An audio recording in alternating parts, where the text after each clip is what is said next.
Thank you, and a very good evening to you. Welcome to Wrexham, club that these days blurs the lines of reality with its film star owners and omnipresent cameras which follow every move for Disney consumption.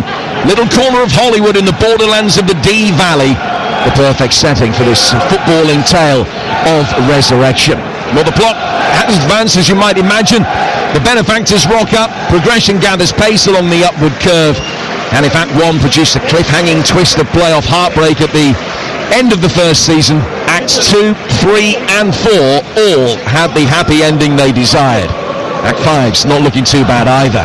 But if this redemption movie's taking shape, you should have seen the prequel. Famous nights in Europe, including a draw against Anderlecht here in a Cup Winners' Cup quarter-final. They got to the top half of the old second division, and they made the FA Cup quarters twice. There has been the odd isolated moment since the giant killing of Arsenal. Another trip to the FA Cup quarters, but only when the money came in did the crowd really notice the difference. It is a crowd that has found its voice now.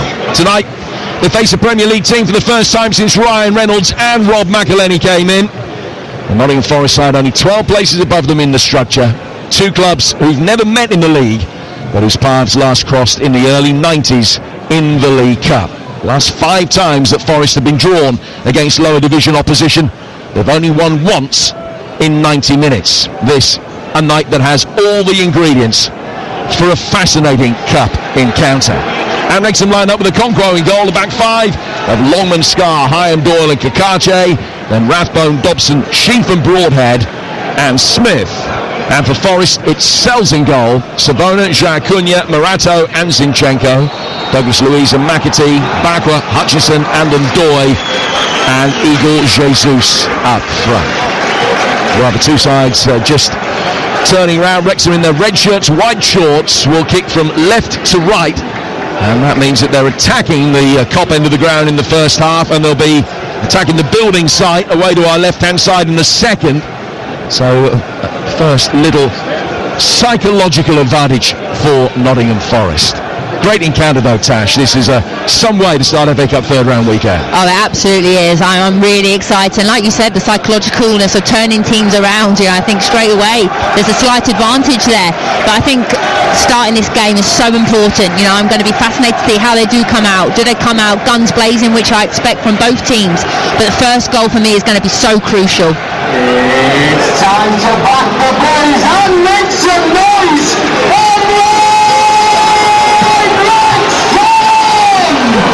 In the league, they're eyeing up the best finish in their history, but what can Wrexham do in the Cup? They've only reached the fourth round 4 times this century, and on each occasion they've beaten a side from a higher division. Can they again? Against the Forest side who made the last 4 last season, but whose only FA Cup trip here ended in a giant killing back in the 80s. We're underway.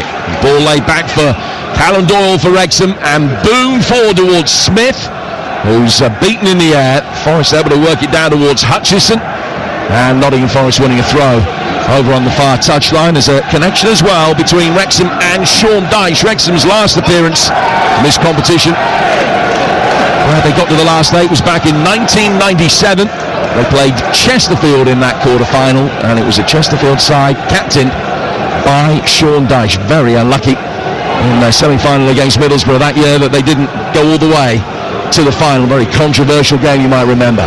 Zinchenko on the Nottingham Forest left there in their change kit of white shirts, black shorts. Now the ball is laid back for Jacunha, and down towards Sabona on the Nottingham Forest right-hand side. About a minute gone here in North Wales, and still Wrexham 0, Forest 0, as both teams just have an early feel of the ball. Yeah, you can see the press from Wrexham. It's high, full of energy. Rathbone setting the press there, and they're not looking to just drop off, and respect Forest. They're actually looking to have a go here, and I think the transition is going to be so key as well for Wrexham. With that back 3, I think it's going to be so important. The wing backs make sure they're going to have to do the hard yards. But a good start from both teams. Both teams having possession here. Forest popping it around really nicely. And Zinchenko's got it at the space to his left-hand side here for Dylan Bakwa. Ball through the penalty area, and it's spooned just over the bar by Igor Jesus.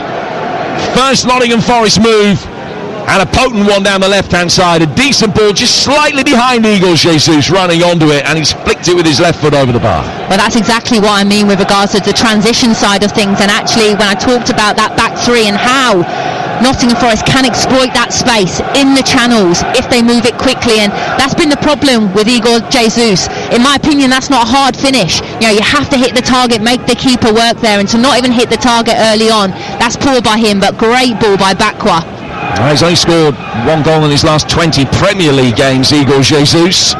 Now, that was the winner at Wolves, but he's got 4 in Europe, couple in the League Cup, and has enjoyed much more form away from home than he has at the City Ground in terms of goal scoring. And missing the first really clear-cut opportunity here on TalkSport, the first of the FA Cup ties that we're bringing you over the course of the weekend. Plenty of them, and we'll also keep you up to date with everything that's going on in the other 3 games in the competition tonight, which are all underway, and in the African Cup of Nations as well, where Morocco now lead against Cameroon by 1-0. Brahim Diaz, the man that has scored that for the World Cup semi-finalists. Ball played forward to our right-hand side, where Matt Sal's in all blue, the Forest goalkeeper, will bring the ball under control and bowl it out for Douglas Luiz. Down it comes for Zinchenko. Zinchenko's ball over the halfway line just bounces on the edge of the centre circle. And Ndoye accused of handling the ball. The referee Paul Tini has agreed. In terms of the way that Forest are lining up, it is as we expected, with Hutchinson playing at 10 and Ndoye and Bakwa in the wide positions, and McAtee that little bit deeper in a 4-2-3-1. Yeah, I'm excited to see Hutchinson in that number 10 role. I like him out wide. I think he's really exciting, loves to cut in on his left foot as well, and you can see they're interchanging as well, which gives them that fluidity as well to be able to interchange and cause Wrexham problems. Here's Ben Sheaf, the former Coventry man, bringing it forward for Wrexham, out to the right-hand side for Longman. He's making his 50th Wrexham appearance today. That's a good ball into the feet of Broadhead, and then steer back for Sheaf. Now to Dobson. Dobson to his left-hand side, where Nathan Broadhead has dropped off. Got black gloves on Broadhead to protect himself against a cold night. Not quite as inclement the conditions as we thought 36 hours or so ago. Scar, former Plymouth man, playing in the middle of the 3 centre-halves for Wrexham. Working it forward for Dobson, whose clearance isn't the best. Sees the bomb by Douglas Luiz, who can bring it forward here for Nottingham Forest.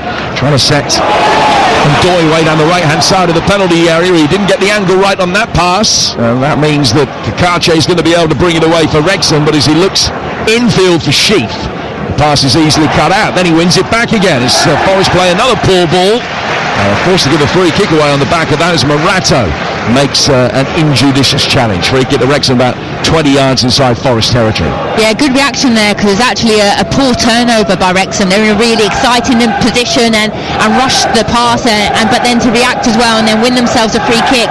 I think that's where they've got to be really clever with regards to when to go and when not to go tonight. Now the ball down towards the Wrexham right. No thoughts of launching it along towards the edge of the penalty area there. Back he comes for Hyam. Down towards the Wrexham right for Longman. Back inside the centre circle, Ben Sheaf, and he will just venture forward under a little bit of pressure from Igor Jesus, but he only paid lip service really at putting a challenge in. Now Broadhead's got it and goes back for Dobson. Dobson to his right-hand side for Dom Hyam, and that's deflected out of play for a throw on the Wrexham right. They have won 4 in a row. They've only lost 5 in their last 27 games in League and Cup, and a 4th straight promotion is by no means an impossibility this season. They're up to 9th, their highest position in the Championship so far. Bearing in mind the best finish that the club's ever had was 15th in the old second division back in 1979. You can pretty much guarantee with the form that they're in that they are going to end up in the highest position that they've ever finished, and they'd love to finesse that with just a half-decent FA Cup run as well. They're in possession inside their own half. Just been given another free kick for a foul on Dobson. They've worked it out towards Doyle. Doyle forward over the halfway line here for Nathan Broadhead. Broadhead back inside his own half. Centre half splitting wide. Hyam in space on the right, but worked the other way by Sheaf. Kakache was given the licence, the former Serie A player to push forward down that left-hand side. And New Zealander has blocked the latest clearance from Savona, and it goes out of play down by the corner flag for a throw that will be taken by Forest. We'll play 7 minutes here on TalkSport. It's Wrexham 0, Forest 0. Yeah, I think it's really good as well with regards to Wrexham getting their better players into the play early on, early touches, with regards to the likes of Broadhead. Sam Smith's had a couple of early actions as well. Kakache, I'm excited to see him tonight. I think there's a lot of pressure on him because I think Thomason has done a great role, so he's got to come in and try and do just what Thomason offers with that left foot and the deliveries that he offers as well. But yeah, early touches for key players I think is so important. Yeah, Kakache making his first start since early November, such has been the form of George Thomason. A player that's won 30 caps for New Zealand and will be featuring at the World Cup, fitness willing, over the course of the summer. Wrexham in possession with Rathbone. Rathbone to Dobson, wearing 15 for the Red Dragons. Now an opportunity for Dan Scarr to bring it forward. Gets to the edge of the centre circle. Now Sheaf. Sheaf can turn, just trying to release Sam Smith, but that was easily cut out by Morato, stepping up from the defensive line. And Douglas Luiz will be able to venture forward towards the edge of the centre circle with the ball at his feet. 0-0 here at Stokairas, the racecourse ground as it used to be known. And Zinchenko, winner of 4 Premier League titles, spraying the ball out towards the right-hand side for Savona to bring forward. Savona's ball into the feet of Igor Jesus was knocked away past him by Dom Hyam. Clearance finding halfway. Back it will come again with the blonde head Zinchenko. Rolling it down towards the left-hand side for Douglas Luiz. It's got Bakwa on the left-hand touchline. Luiz working it into the edge of the centre, the edge of the D instead. Wrexham getting it back with Dobson. Dobson for Longman, whose clearance ricochets high up in the air. Smith with a neat little cushion header, trying to link up the move, but as he played it back towards Rathbone, it just came off him and went straight out of play for a throw. Hutchinson then left that quickly taken throw, hoping that Igor Jesus could spin it back into his path, but the last touch has come off the Brazilian as it goes out of play, and it's a goal kick to Wrexham with 9 goalless minutes behind us. Yeah, you can see Forest are trying to play quick throw-ins. They're struggling at the moment, to be honest, to get on the ball and really dominate possession. If anything, I would say Wrexham have started the better of the two teams. And also what I like to say is that the difference with the number 9, Sam Smith is someone that wants to run in behind. With a Keitha Moore, they can be a little bit more direct and look to play off of him. So that's where Wrexham have to be clever, have to try and get players in and around Sam Smith more. No Keitha Moore at all today in the 20 for Wrexham. He was having a private individual training session on the pitch when we got here at about 4 o'clock or so. The ball is worked in by Longman and half cleared, but Rathbone will be able to pick it up again. And narrow on the right-hand side for Wrexham here, Ollie Rathbone. Out towards Longman, he's got space to pick across out this time. Headed away by Morato. Igor Jesus back towards Hutchinson, who was guilty of just waiting for the ball to drop. And Rathbone came in and nicked it off him. Igor Jesus chasing the seconds. Should be easily cleared up the right-hand side by Wrexham's Dom Hyam. Smith trying to help it on, and he was pulled back as he did so. And it's a free kick to Wrexham, about 12 yards outside the penalty area in a pretty central area. Oh, it's great play. I was talking about strong centre forward playing. When you look at Sam Smith up against the Morata, you don't fancy his chances with regards to size, but he does brilliant just to bump the centre half and then to use his body to roll him, and it's a really dangerous position now for Wrexham. Sam Smith has scored in his last couple of games, the wins at Blackburn and Derby. He's only started 3 league games this season, but has been in the 11 for all of the cup ties. And he's won this free kick and has made his way towards the edge of the penalty area. There's Dobson that is standing over it. He's got Ben Sheaf just to his left. It's only a 2-man Nottingham Forest wall. And they're standing this side of the edge of the D, so no real surprise that they haven't gone for a direct shot. It's just been worked out to the left for Sheaf. Back to the right now for Rathbone. And he'll venture towards the edge of the Forest penalty area before turning under pressure and going back for George Dobson again. Little 1-2 between the pair of them. Rathbone's return ball was brisk through the heart of the midfield, but cut out by Amari Hutchinson. And now Zinchenko's got the ball at his feet and can bring it away. It's actually worked it way back inside his own penalty area for Jair Cunha. And the young Brazilian, who's making only his second start since his £10 million arrival at the club, finds his compatriot Morato. And Forest will build patiently and conservatively from the back. We've played 12 minutes. It's 0-0.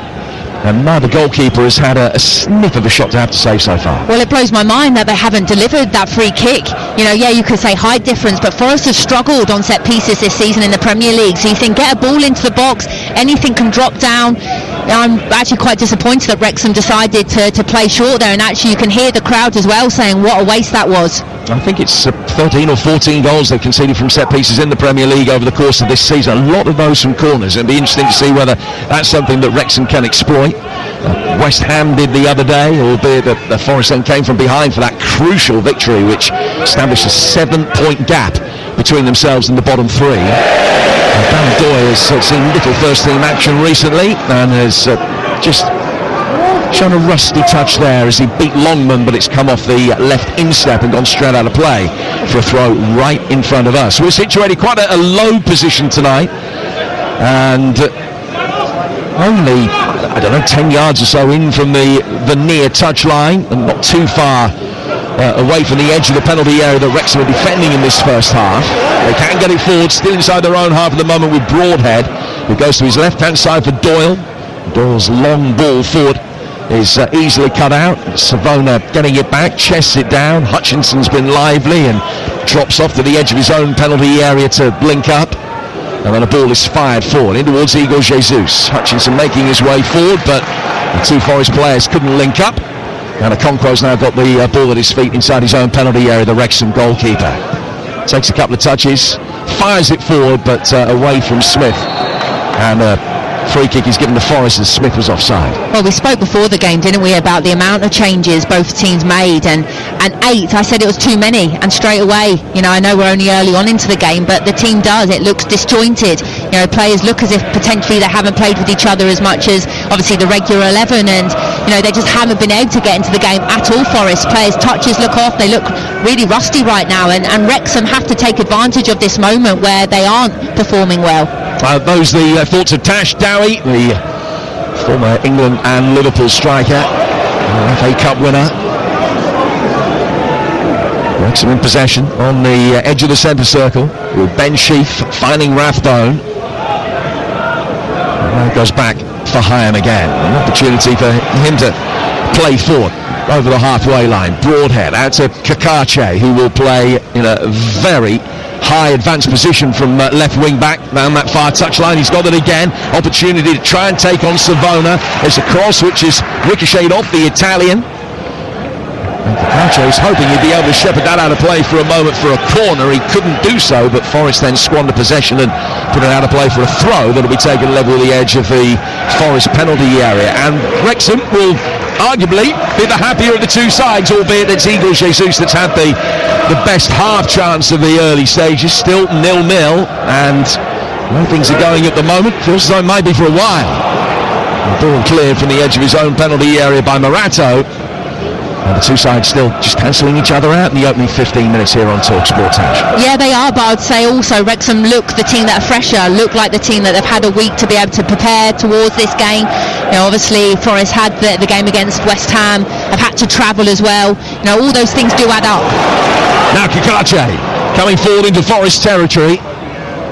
Savona able to win possession back to the audible frustration of the Wrexham fans sat just behind us. Forest get it forward, but lose the second balls. Hutchinson is beaten in the air easily by Doyle.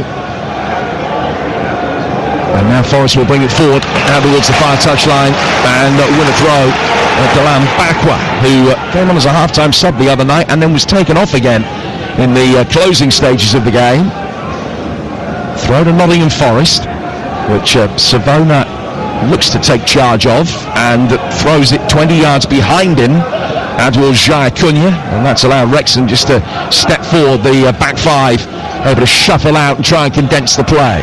Forest can come forward again, right in front of us with Dan and Doy. Sinchenko in support for him.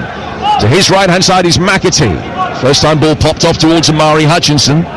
Hutchinson, who's in his longest run of starts in a Forest shirt, and lost possession, then tried to win it back from Longman. Longman ended up losing out to McAtee. Igor Jesus put his arm above his head, hoping for an early delivery from McAtee, which wasn't forthcoming. The Forest can bring it forward with Savona finding Bakwa near the edge of the Wrexham penalty area. Left-footed ball curved in, looked like a handball there by Douglas Luiz, and the decision is offside. Or is he giving it? He's giving it. Douglas Luiz wheels away in celebration. The ball was played in. The flag came up over on the far side from the assistant referee, and now the referee said no goal. Well, was that his original decision? He just pointed vaguely with his arm in the direction of the penalty area. Then he appeared to indicate that he was pointing towards the centre spot. Looks as though there's a handball there by Douglas Luiz as he controlled it, and then if there is, and he scores, clearly it has to be disallowed. There isn't VAR here tonight, but that's a strange course of events that has led to that goal being disallowed, because Douglas Luiz was celebrating for a good 20 seconds, but it is 0-0. Yeah, a bit of a mess there. I mean, to us watching it looked like a clear handball. I thought that's what the linesman as well was telling the referee, so I don't know why he let the celebration go on so long. Right decision? Yeah, correct. Well, Forest will be able to bring it forward at the back and work it down towards Zinchenko. Well, Sean Dyche looking mystified. He's not the only one. But for me though as well, Wrexham, you have to play to the whistle. Too many of them just stood there and presumed that it was handball and stopped play. Zinchenko 5 yards in from the left-hand touchline for Nottingham Forest side, will be boosted by the fact that that goal's gone in, even if it has been chalked off. Longman cuts out a ball intended for Ndoye, a little reverse down the inside left channel, and now an opportunity for Forest to be able to get it forward again after Wrexham lost it with Ben Sheaf. Play back by Bakwa. McAtee turns, finds himself a yard of space. Dobson doesn't know whether to engage or not, and McAtee makes the most of a little moment of hesitation. Dan Ndoye cutting in onto his right foot near the edge of the penalty area. Zinchenko down towards Hutchison, tries to stand it up towards Douglas Luiz, who fires it down. Right footed shot comes in, it's blocked from Ndoye's effort, and Wrexham clear. Jacques Cunha can mop up at the other end, but having said that, there was little between the two sides and not too much in the way of goal scoring action. Forest all of a sudden are beginning to turn the screw. Yeah, they're building, absolutely. You can see that they've changed the tempo. Key players, Hutchinson, are getting involved now in that number 10 role. Douglas Luiz, Hutchison, cleared by Longman, chested down on the right hand side by Bakwa. Now Savona.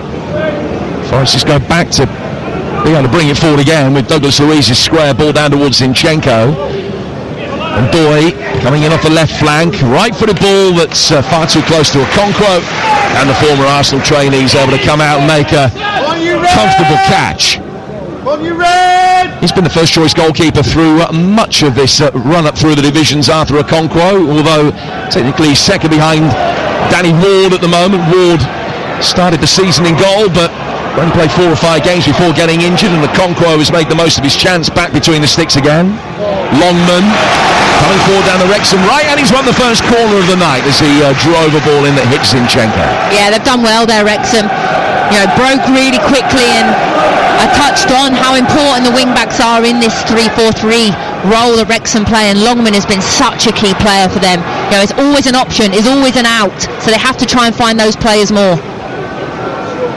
So how are Wrexham setting up for this corner, which will be taken on the right flank? They've got the opportunity to work it short for Ben Sheaf.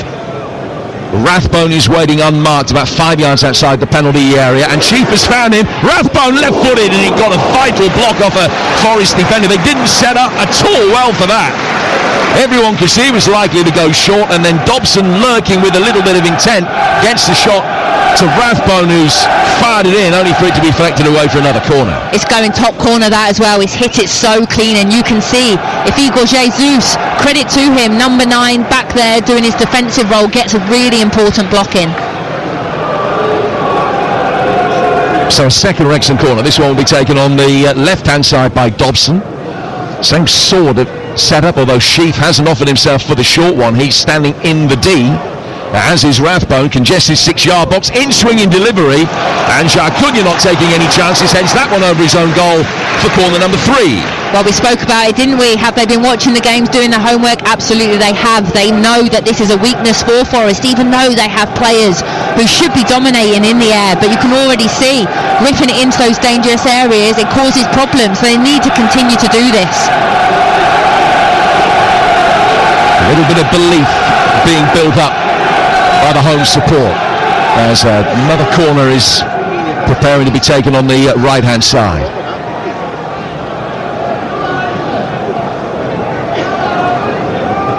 Five Wrexham players inside that 6-yard box. It's fired in very deep towards the far post, headed down but cleared, and the whistle has gone. A little bit of pushing and shoving going on to give Nottingham Forest a free kick inside their own penalty area, and a little bit of respite for them. We've reached the midway stage of the first half here on Talk Sport. It is still Wrexham 0, Forest 0. Here's Tash Dowie. I think it's fascinating as well with regards to the momentum and how quickly it changes. Wrexham starting the game on top, then all of a sudden Forest have a couple of half chances, look as if, okay, yes, they're going to turn the switch, and then all of a sudden, a couple of corners, the momentum's back within Wrexham, and I think this is the way the game is going to go. I think it's going to be such a tight game, and it is. There's going to be key moments, and it's whatever team can take it. Possession at the moment pretty much dead level. Forest shading it by a couple of percentage points, no more than that. Neither side's had a shot on target so far. Forest with the ball in the net, disallowed by the officials belatedly, very belatedly, on a night that there's no VAR, for a handball by Douglas Luiz. Here's Morato pinging one over the top of the Wrexham back 5, and Igor Jesus will chase after it down the left flank, gets there, down by the corner flag, pulled back in towards Hutchinson, who's gone down inside the penalty area. The contact was outside the box, but it is a free kick after the indiscretion from George Dobson. It's poor decision. You know, I think if I'm being honest, I think it's a dive. You know, I think it's really, really light, if anything, and I think Hudson has felt as if he's going to get more contact and then makes more of it. So for me, not a free kick, poor decision by the ref, and now this is a really dangerous position and a great position for Forest. Okonkwo is down on his haunches with his back against the near post as we look at it. That's the left-hand post, just making sure that he's got this wall in the right place, because he will be more than aware of Douglas Luiz's ability to be able to whip one with real violence from the left-hand side of the penalty area into the top left-hand corner at the near post. So that two-man wall in the right place, Okonkwo thinks. Douglas Luiz, is he going to go for goal? You bet he is, but Okonkwo can beat it away. Hutchinson couldn't control the ball as it came back off the goalkeeper. He then fires a low ball through the 6-yard box towards Jacquinha. That's cleared. Comes out for James McAtee for Forest, with a better side in the last 5-6 minutes or so. Another ball in. Smith back defending can clear. There's no out ball though, because he's on the edge of his own penalty area, the Wrexham striker. Zinchenko has it again. It's easy possession for Forest in Wrexham territory at the moment. Left-footed ball in, just too high for Igor Jesus. And Wrexham's back line beats a sigh of relief, because that has been an arduous 4 or 5 minute spell. Yeah, absolutely has. I mean, I think Douglas Luiz is someone that I think all of us as football fans, you want to see him find himself again.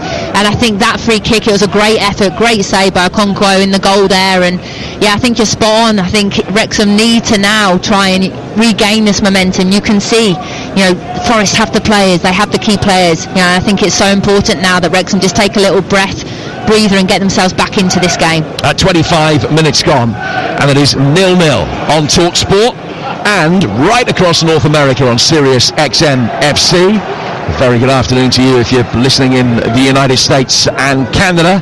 I know you'll be enjoying a lot of the FA Cup coverage over the course of the weekend. Tomorrow, Macclesfield against Palace.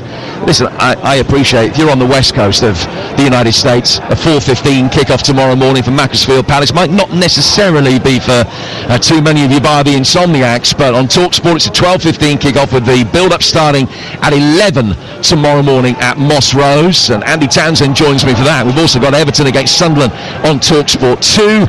Game day live at 2:15 tomorrow the afternoon, with all the goals as they go in for the FA Cup third round, including Manchester City against Exeter, Fulham Middlesbrough and Burnley Millwall. Our live game tomorrow afternoon on TalkSport 2 at 3 o'clock is Newcastle against Bournemouth, and then on TalkSport it's Spurs Villa and Charlton Chelsea to see out the day. That is just tomorrow. Then Sunday it's Derby Leeds, Portsmouth Arsenal, West Ham QPR, and Manchester United against Brighton is our TalkSport exclusive, 4:30 Sunday afternoon. Here's Ndoye, 0-0 here in Wrexham tonight. Ndoye back towards McAtee. Zinchenko back towards McAtee again. It was neat, crisp football from close quarters from Nottingham Forest, but couldn't find a way through. The defending was good enough, and it'll be a Wrexham goal kick, 0-0, 27 goal. Well, that's where Forest have looked at their best. You know, a couple of times they've tried to force it, been too direct, trying to get Igor Jesus in situations where it's 50-50, his balls are in the air and then you never know whether it's going to come out or not. They're better when they're patient, playing through the thirds, you know, getting Hutchinson in those number 10s, then looking to find their wide players, getting them 1v1s, then balls into the box. That's where they'll get their goals. They have to be more patient, Forest. Okonkwo to take this goal kick, and he hits the yellow ball over the halfway line. You see the dark blue markings on the ball spinning in the air as he delivered it into the D-side night sky. Forest have very quickly won it back over on the far side. And it's out of play for a throw, which Savona will go across to take. 0-0 here, and 0-0 in each of the other 3 games tonight in the FA Cup third round. MK Dons against Oxford, Port Vale Fleetwood, and Preston against Wigan. All of those games goalless at the moment in the African Cup of Nations. Half-time, Morocco leading Cameroon by a goal to nil. Smith brings the ball forward down the Wrexham left, and it's turned away by Morato. And that's out of play for a throw that'll be taken by Wrexham midway inside Nottingham Forest territory. Still 0-0. And Forest have had a good spell in the last 7 or 8 minutes. They've been the better team, and they've been better than Wrexham have been at any stage within that period. The referee's followed another infringement way away to our right, which will give Nottingham Forest a free kick that Sells is going to take.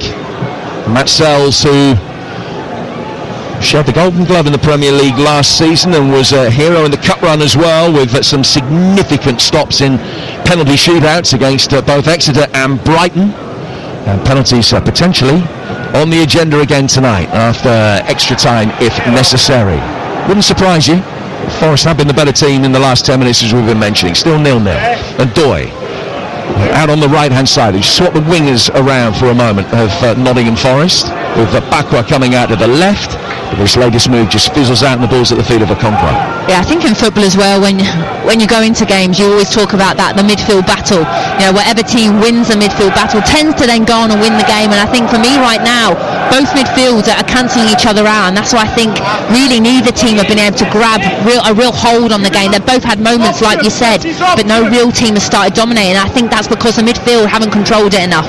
I told you that it's still goalless everywhere in the FA Cup. There's one game in Scotland tonight in the Championship, and Ross County, who are 10th, leads second place Partick 2-0 through the opening 11 minutes. Here, Wrexham bring it forward. Broadhead to Smith, cross the face of goal, and some way wide in the end. But that was where Wrexham might have some joy on the counter-attack. Nathan Broadhead bringing it for a perfectly weighted pass into Sam Smith.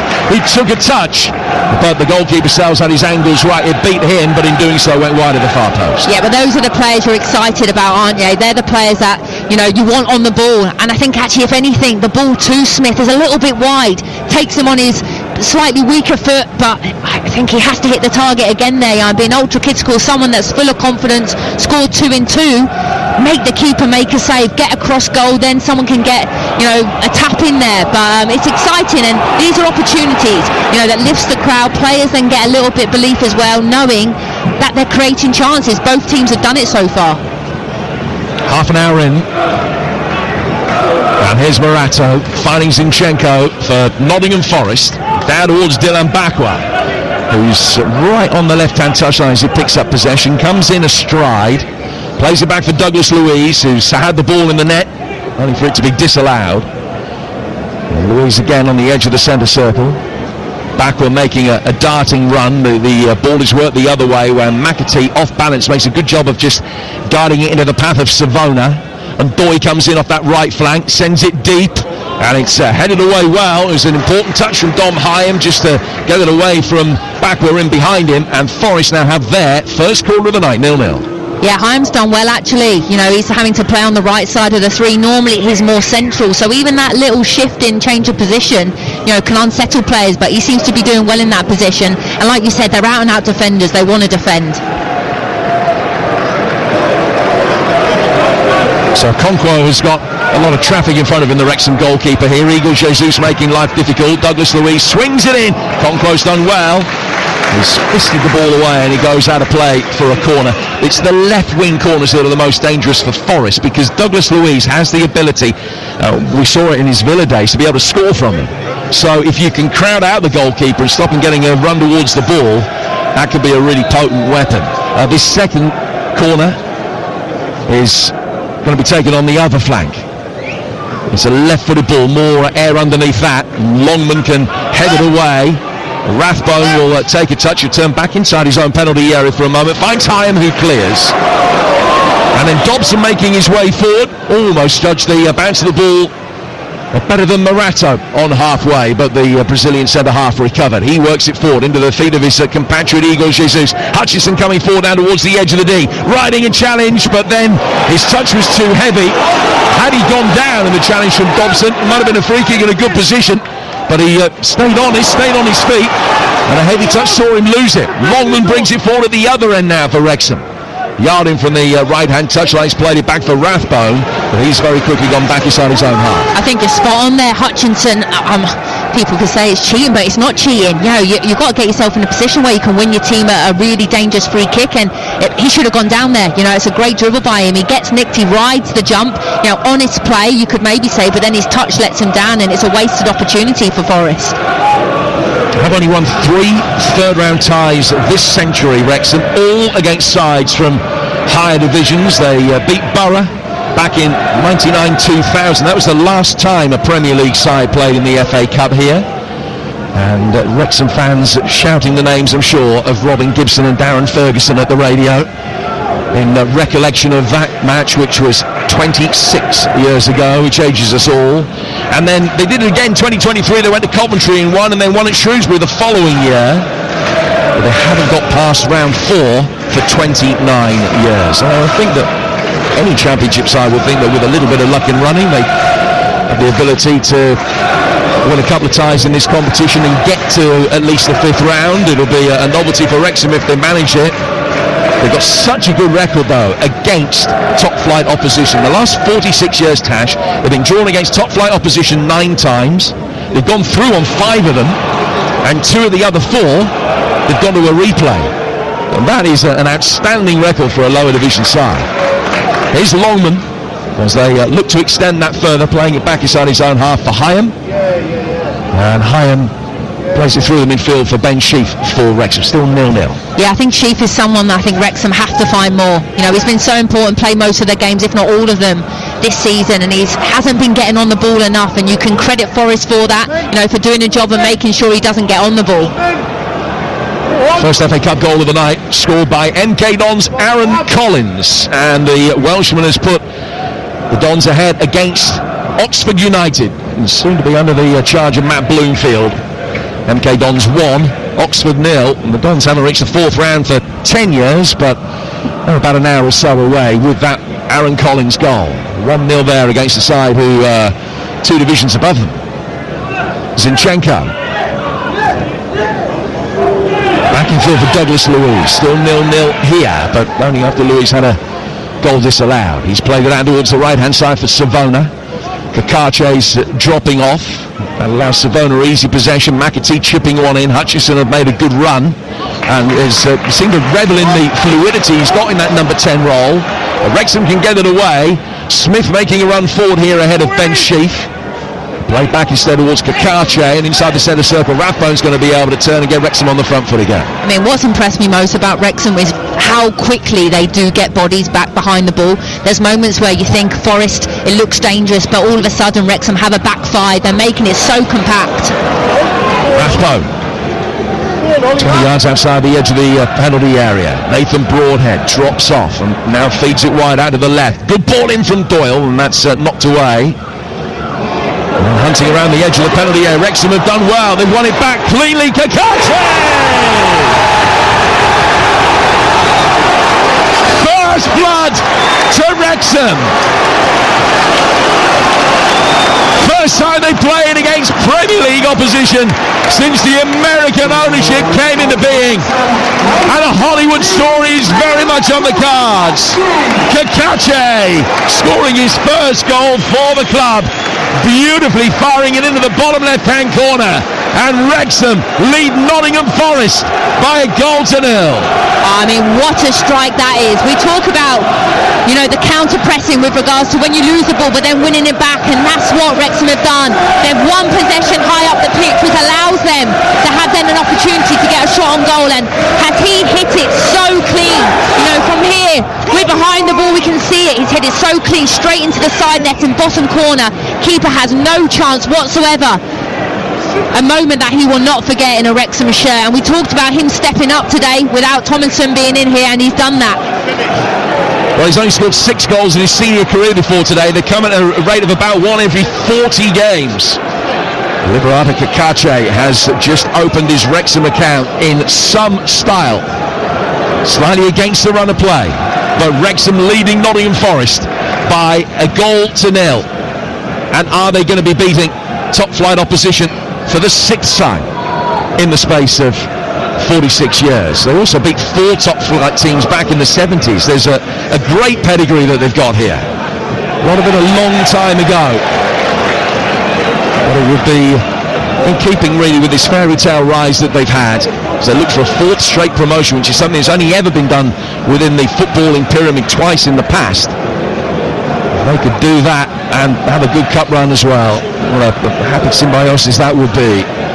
Hutchinson is losing out in the midfield to Doyle, who's been given a little bit more license to push forward now. He's playing on the left of the 3 centre halves, but they play with Kakachi so high that when they're in possession, then he just peels out wide and almost comes forward as a fullback. You're spot on there, and just touching on as well, Forest, Tim, with regards to you're 1-0 down against a team that are in good form. You've only scored 21 goals this season, second lowest in the Premier League. That puts a lot of pressure on a team, knowing that, okay, you're under pressure here and they're struggling to score goals. They haven't got a number 9 that's in good form. Well, they came from behind, in fact a half-time deficit on Tuesday night, live on TalkSport at West Ham. They're going to have to come from behind again tonight. Wrexham, on the other hand, got a really good record when they've scored first this season.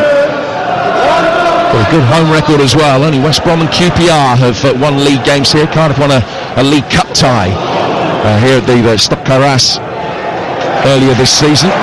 There's work for Forest to do. Could be even more in a moment as Rathbone constructing another attack, gets it in towards the edge of the area. 2-0. What a 5-minute spell this has been. And it's Nathan Broadhead that has come onto this one. Just played down to him inside the penalty area, and he's fired it into the bottom right-hand corner. The shock is on. Wrexham 2, Nottingham Forest 0. Broadhead playing it back, was Rathbone that supplied the finishing touch. Kakache and Rathbone, 2 in 3 minutes, 2-0. Again, it's brilliant play, and it's almost carbon copy with regards to winning the ball high up the pitch. Broadhead heavily involved again, such a key player for them. But what I loved about this finish is the composure. There was no doubt that Rathbone was slotting that away. He hasn't gone for power. He's side-footed it into the bottom corner. What a night this is turning into for Wrexham. They really have 2 goals in such a short space of time, just before half-time as well. Well, back in his Rochdale days, he was in the team in the FA Cup that drew with both Spurs and Newcastle. And now he scored a goal against Nottingham Forest, and is going to be a Premier League side eliminated in the 3rd round of the FA Cup. Will be the first of the 20 to play, and are they going out? Looks that way at the moment. Not come back from 2 down all season. Nottingham Forest, in fact they blew a 2-0 lead in losing at Swansea in the League Cup, you might remember, but they have got work to do here. 2-0 to Wrexham. All the way down towards Bakwa, and sidefoot it out of play by Hyam for a throw to Nottingham Forest. Douglas Luiz, 15 yards outside the penalty area, chipping it laterally across the edge of the box towards Savona. Savona to Ndoye. Ndoye just giving a shove. And it goes back with Jai Cunha. Now Morato. Morato, 15 yards inside the Wrexham half, siphoning it forward. Rathbone's able to cut it out. Rathbone exchanging passes with Dobson. Out round the corner by Sheaf. Now Longman can bring it forward, sprinting down the right-hand side, level the edge of the penalty area, and swinging the ball in, but is cleared by Jai Cunha, and out of play for a Wrexham throw. They have turned it on in the last 5 or 6 minutes, scored twice. Just everything about them is so positive. You know, you're 2-0 up, and you know, we talked about the first goal. I said how that was so important. The next goal now is so key. Ball chipped in by Rathbone straight into the hands of the goalkeeper Matt Sells, who will catch it and bowl it down for Jai Cunha. Baptism of fire as far as he's concerned, the Brazilian on his FA Cup debut. Wrexham leading 2-0. Looking for a 5th straight win. Forest looking to avoid a 5th defeat in 6. And remember, they've got this poor record against lower division opposition in the FA Cup. They've needed penalties to get past League One Exeter in round 4 last season, and Bristol City a couple of years ago. They won in extra time in a replay at Blackpool that season. They'd lost at Blackpool the previous year in the FA Cup. That's just in the last 3 seasons of FA Cup football, the travails that they've had against lower division opposition. And trailing 2-0 tonight. Zinchenko. Bring the ball forward for Forest near the edge of the centre circle. Score the next goal, they're right back in. That goes without saying. Bakwa just nudging it away from Rathbone. We've got 2 minutes to go to half-time. Down for Igor Jesus. Controlling it wide on the Forest left. Not great tempo about some of Forest's approach play when they're in the kind of position they are now, Tash. About 15-20 yards outside the box. It's relatively predictable and workmanlike rather than showing the potency that Wrexham have shown at the other end. It absolutely is, and I spoke about Igor Jesus getting himself into areas where you're not going to score. You say he's out here on the left flank. Why as a number 9 are you receiving the ball on the left flank? Get yourself in the box. He's in the penalty area now, so too is Savona, and the cross has missed them all. It was way over hit by Douglas Luiz, who as soon as he released it, just gave a little wry shake of the head as he watched the ball sail over the dead ball line out for a goal kick that will be taken by Arthur Okonkwo. 44 on the clock, 2-0 Wrexham. Yeah, but also with regards to when he is delivering the ball, the players are already in there. You know, there's no movement, there's no runs coming onto the ball, they're all standing there. It's like you said, it's too predictable. You know, Sean Dyche wouldn't have wanted to have made too many changes come half time. You know, he'll want to rest most of his key players, but I think he's going to have to if he wants to get back into this game. Yeah, big hitters on the bench, the likes of Hudson-Odoi and Gibbs-White. Milenkovic might get a run at centre half as well, depending on how Sean Dyche has viewed Jai Cunha and Morato's partnership in the first 45 minutes. 30 seconds remaining in this first half. There's not going to be an awful lot of time to be added on. That uncertainty after the Forest disallowed goal will see a few seconds added on. The exuberant celebrations for both Wrexham goals might as well, but other than that, not much, no more than 2 I wouldn't think. There's Zinchenko getting it forward towards Igor Jesus. Now off McAtee, down towards Bakwa. Zinchenko a couple of yards inside his own half, side footing it forward. Igor Jesus trying to take it on the turn, was just fouled there, caught from behind by Scar. Just 1 added minute prescribed by the officials, and we'll start with this Nottingham Forest free kick about 12 yards inside Wrexham territory, taken quickly by Zinchenko, and he siphoned it straight at Rathbone. Rathbone's played it forward. Here's Smith, it's run from inside his own half, he can win it here, and Sells makes the save. He was clean through one-on-one. If anything, he had far too long to think about it. Sells came out, saved the one-on-one as Smith tried to roll it past him. That goes in, and Wrexham would be going through. Absolutely, a spot on. You know, game would be over there in my opinion, and you fancied it. Everything was right. The pace of the run, the way he took it across the defender, out of the equation. It's 1v1, and then it's just that final product. Too relaxed, not enough intensity in the finish. Savona on the right-hand side, playing it forward through the penalty area, and that is half-time. And the Wrexham players will leave the field. They'll be delighted with what they've achieved, but they will know the difference between 2-0 and 3-0, and Sam Smith's heart will be beating pretty quickly at the moment because he knows he's just missed a really good opportunity to probably put this out of Forest's reach. As it is, Sean Dyche, striding purposefully down towards this near touchline, knows that he has a lot of work to do. Not much between the two sides for the opening half hour. Forest, if anything, slightly shading it, but Kakache and Rathbone scored twice in 3 minutes. Smith should have made it 3, and Wrexham have already got 1 foot in round 4. It's Wrexham 2, Forest 0. Just the 3 changes at half-time for Nottingham Forest. Bakwa, McAtee and Zinchenko, the players that have all been hooked. So Williams coming on at full-back, Gibbs-White and Dominguez coming on further up. Dominguez will play in McAtee's position in the heart of midfield. And with Gibbs-White coming on, Hutchinson, you would imagine, will move out to the flank, and Gibbs-White will play at 10. So a triple change being made by Sean Dyche at half-time. Phil Parkinson leaving everything as is. He's got a Conqueror in goal, Longman, Scar, Hyam, Doyle and Kakache, Rathbone, Dobson, Sheaf and Broadhead, and Smith. And for Forest now, as we get back underway, Sells in goal, Savannah, Cunha, Morato and Williams, Douglas Luiz alongside Dominguez, and then Hutchinson, Gibbs-White and Adoy, and Igor Jesus up front. Wrexham, red shirts, white shorts. They're kicking from right to left. The Forest kicking away from us in this second half, attacking the top end as the ball is fired into the Wrexham penalty area. It's just ricocheted up, hit Igor Jesus on the gloved right hand. Clear handball, as you heard from the Wrexham fans behind us, and it's a free kick that Okonkwo will take away to our right hand side. Wrexham 2, Nottingham Forest 0. Tash Dowie watching the game with me. Tash, what do you make of those 3 Forest changes? Strong, positive, want to get back into the game. And it does, it strengthens the team. You expect those type of players to really lift the standard, and I think these next 5-10 minutes are so important. And Doyle making his way down the Forest right. It's a really good challenge to win it back from Doyle. He looked second favourite for a moment there, and he slid in and emerged with the ball. Wrexham whacking forward upfield, Smith giving chase. But it's well mopped up by Jacques Cunha, who will find that Matt Sells. And Smith, if you're just joining us, missing a huge chance. Played in a one-on-one. He made a run from inside his own half, was clearly onside. Had 6 or 7 seconds to think about it and fired the ball straight at Matt Sells.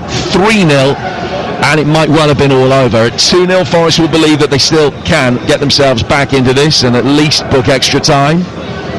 2 unanswered goals in the second half the other night at West Ham, live on TalkSport, but they need that as a bare minimum from here. They're in possession over on the far touchline. Now the ball is worked back through the centre circle to Jacques Cunha, and the Brazilian, the junior of the 2 Brazilian centre halves on view tonight, finds Savona to Morgan Gibbs-White, who's been really lively, and we complained about the lack of tempo in the first half that Forest was showing, but Gibbs-White's doing everything to try and rectify that sort of personal crusade and inject a little bit of tempo into the game. Douglas Luiz works it forward.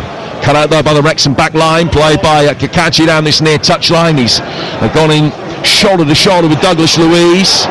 Forest is backing off for a moment, and an opportunity for Broadhead to bring it forward. He's found Rathbone out towards Longman, coming in towards the edge of the penalty area, but his curving effort is some way off target when perhaps there were better options around. Straight out of play for a goal kick to Forest. 3 gone second half, 2-0 to Wrexham. Yeah, Dobson's frustrated in the midfield there. Wants Longbone to just actually recycle.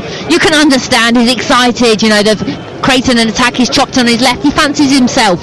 You don't shoot, you don't score. I love that saying, but actually there's times as well, you're 2-0 up, have to manage the game better. He's got a couple of goals this season. He scored here against Sheffield United, he netted at Norwich as well. Just the 3 goals in his 49 Wrexham appearances before tonight. I'm not sure that he scored any of them with his left foot. The ball is on halfway. Igor Jesus drops deep. Tash saying in the first half that he's one of those strikers that plays all over the place, doesn't play as an orthodox number 9. He will drift out wide. We've seen that on occasions. He'll also come very deep, but when he does so, there's no focal point for that Forest attack, and that has been a problem for them on occasions. They've conceded a throw here. Hutchinson stopping the ball going out of play for a goal kick. Wrexham have a throw, but Higham will take it down by his own corner flag over on the far touchline. It's a Wrexham right, and he's arched his back and he's hurled it forward. Ball that took a flight path not dissimilar to the shape of the curved stand over on the far side. It's going to be Submarina when they finished it, away to our left, the building site right now. Massive crane away to our left, and diggers there as well. But work well underway at the left-hand side, and then the old town end away to our right. The Cop is brimming with at the moment. Wrexham 2 goals to the good. Kakache and Rathbone on 37 and 40. Forest bringing it forward. Lose out. Wrexham again try that ball which almost led to the third goal, drilled from the edge of their own penalty area through the middle for Smith to try and run onto. It's obviously something that they've spotted in the way that Forest defend when they're upfield and leave things quite sparse at the back. Forest themselves look long this time, but Morato's overhit. His pass goes out of place. Goal kick to Wrexham away to our right. It's 2-0 still. Yeah, I do. As a number 9, when you look at someone, I feel sorry for Igor Jesus at the moment, because I spoke about it. Not really getting a lot of opportunities. Had a half chance in the first half, which I think he should have done better. But when I talk about a Chris Wood, for instance, someone that he knows what his strengths are and he plays to the strengths, and the team knows his strengths, the hold-up play, and then he's someone that will hold it and then just get in the box. Someone that loves to get on the end of crosses, good in the air. I at the moment just don't know what Jesus' strengths are. Not particularly good at holding the ball up, isn't someone that wants to get on the end of things, and I think it's affecting the team with regards to how then they build and try and create chances. At AFCON, the quarter-finals, Morocco leading Cameroon by 2 goals to 0 now. Brahim Diaz got the first and Sabari has scored the second. They've got about 13 minutes to go there, and the winners of that, which looks as though it's going to be Morocco, will be taking on either Algeria or Nigeria in the semi-finals. This one, Wrexham, 9th in the Championship, leading 17th place Premier League team Nottingham Forest by 2 goals to 0. You would talk sport, and across North America on Sirius XM FC. And good morning to you. I would imagine most of you will be quite happy with the scoreline if you're listening stateside. Everybody's second club, Wrexham, leading by 2 goals to 0. And in possession with Morato firing it forward towards the edge of the penalty area. There is evidence at the beginning of this second half that Forest might be able to get themselves back into this. Wouldn't surprise you. Here's Dominguez, suffering a little bit more poise in the midfield than perhaps McAtee did. Hutchinson with a little over, clearly hadn't quite got the right picture behind him, because he let that run and went straight through to a Wrexham defender. They clear it forward towards halfway, but it does go out of play eventually for a Nottingham Forest throw. I mean, I just love that first of all by Smith. It's a nothing ball, poor ball up to him, but he's chased it down. And then created yes, Forest get a throw in for it, but his manager, Phil Parkinson, puts his arm round him, congratulates him, and that's what he's going to have to do for the rest of this game. But it's a fine balance now, it really is. Forest have to go for it. They need, at least 2 goals, 3 goals. But now for Wrexham, it's like when to go, when not to go, and at the moment they're struggling with that. Dominguez playing the ball in, down towards the right-hand side for Ndoye. Savona, a man over on the Forest right, fires the ball inside the penalty area. Little header that's awkward, and a left-footed shot ricochets high up in the air from Ndoye. It was far from sensational defending by Wrexham, and Forest are going to be able to come again. Gibbs White pulling the strings in midfield now that he's come on, having to lay it back towards Douglas Luiz. Continues his run forward, finds himself on the left-hand side of the penalty area. Perfect back heel out towards the left. Williams fires in across, but is headed away by Doyle. And now Wrexham will try and break. Douglas Luiz stops it happening that time. Is he going to get away without a yellow card? Yes, he is. Good free kick to give away that. Professional foul. Just stopping Wrexham's counter-attack in its infancy. It goes down as good defending, good reading of the situation. Yeah, just have to go back though to that Savagna chance, full back here or right back, and you probably don't want the chance to be dropping to him, but it's a massive opportunity, and it's a great block by Wrexham to keep themselves 2-0 up, because if that goes in 2-1, there's still a lot of game to play. Elsewhere in the FA Cup, Preston 0, Wigan 0. Will Volks has equalised for Oxford at MK Dons. 1-1 there. Oxford, who've only reached the fourth round 3 times in the 21st century. Back on level terms away to the MK Dons, who are 30 places below them in the pyramid. 1-1 the score there. Port Vale 1, Fleetwood 0 through Jordan Shipley. And the Scottish Championship, it's still Ross County 2, Partick 0. Just about to start the second half of that game.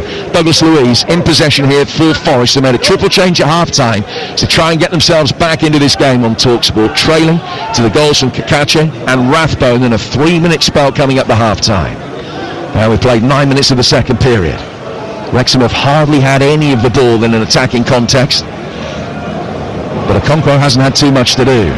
Ball spread wide out to the Forest right-hand side. They're trying to attack down that way now.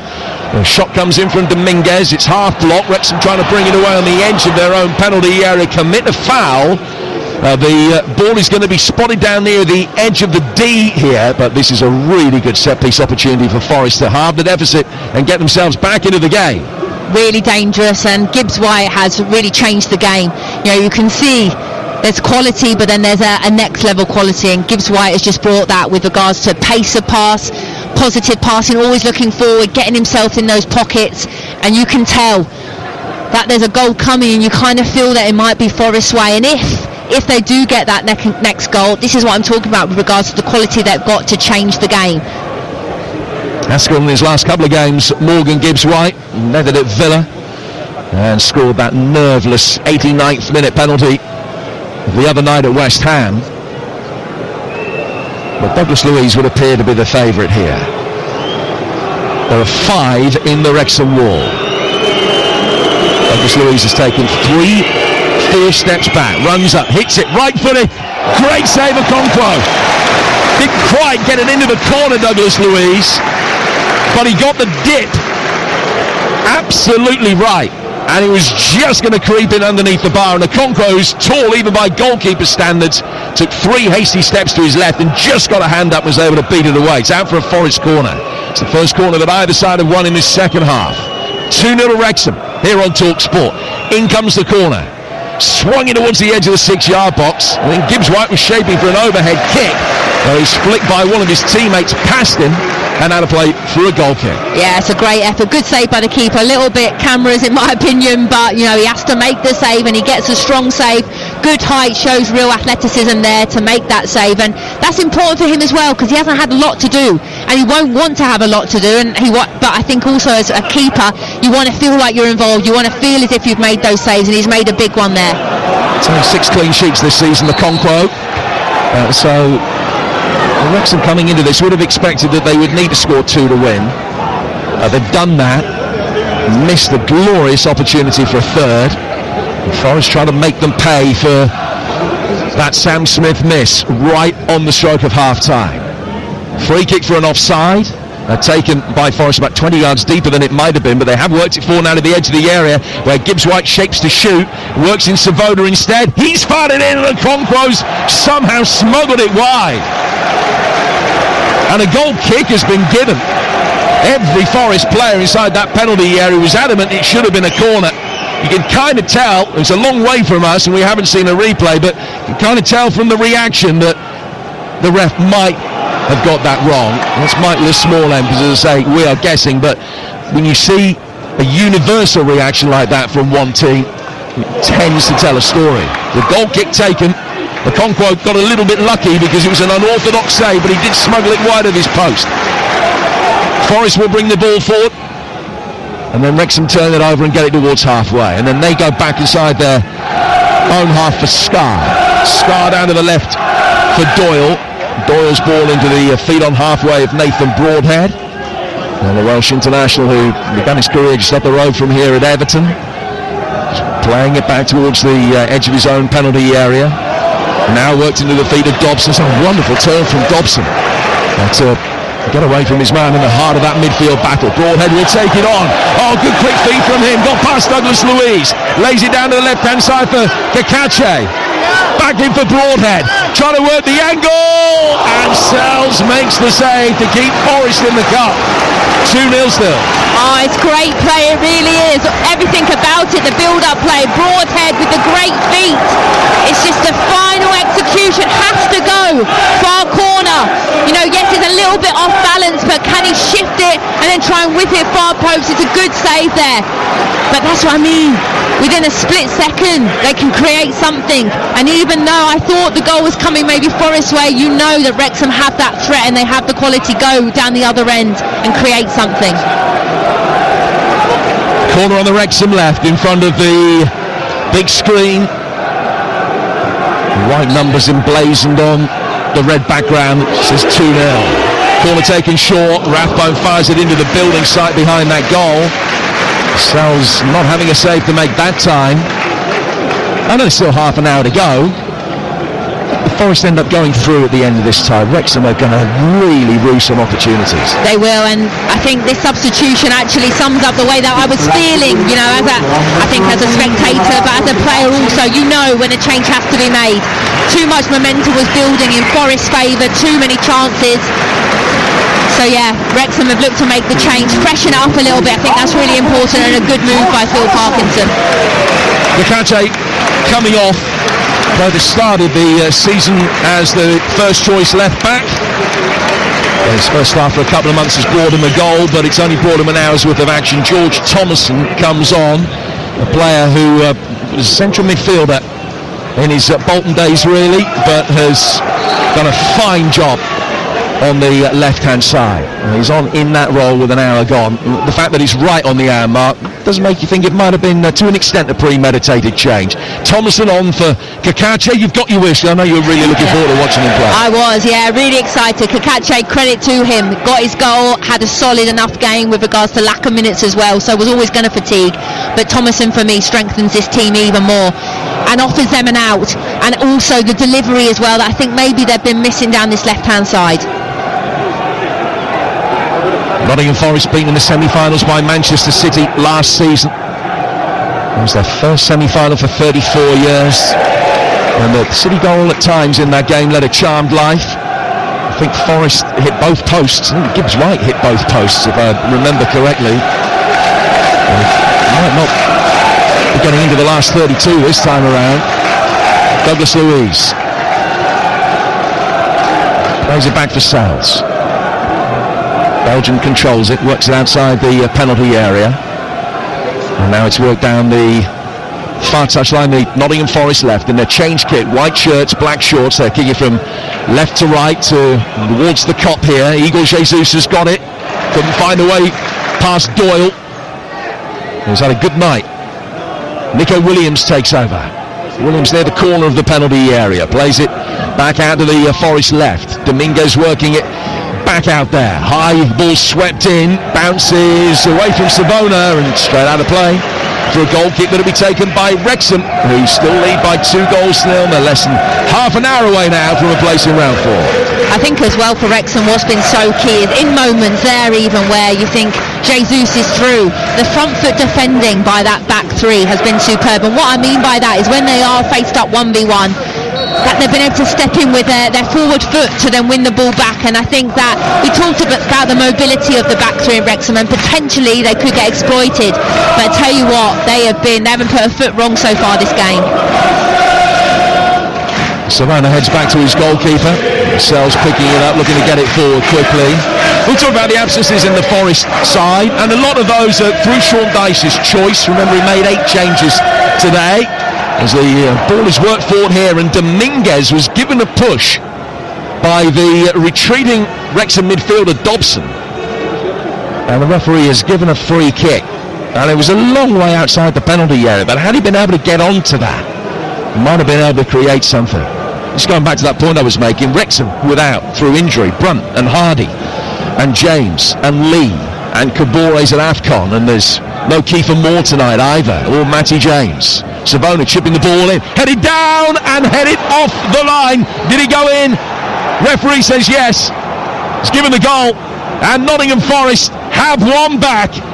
High ball in from the right hand side, met at the far post, and despite the best efforts of the Wrexham back line to be able to get it away, that header off the line came just a fraction too late. Forest back in the game, And the cup tie is back in the balance. Wrexham 2, Forest 1. Yeah, it is. I mean, you could talk about the shift in momentum. I think it was Igor Jesus by his celebration. Yeah, so, I mean, credit to him. And that is so important for him as well as a number 9. Hasn't had many chances, like I said, has been starved really of service. But it's a good header. There wasn't a lot of pace in the cross to be able to then actually generate the power to head it down and just cross the line there.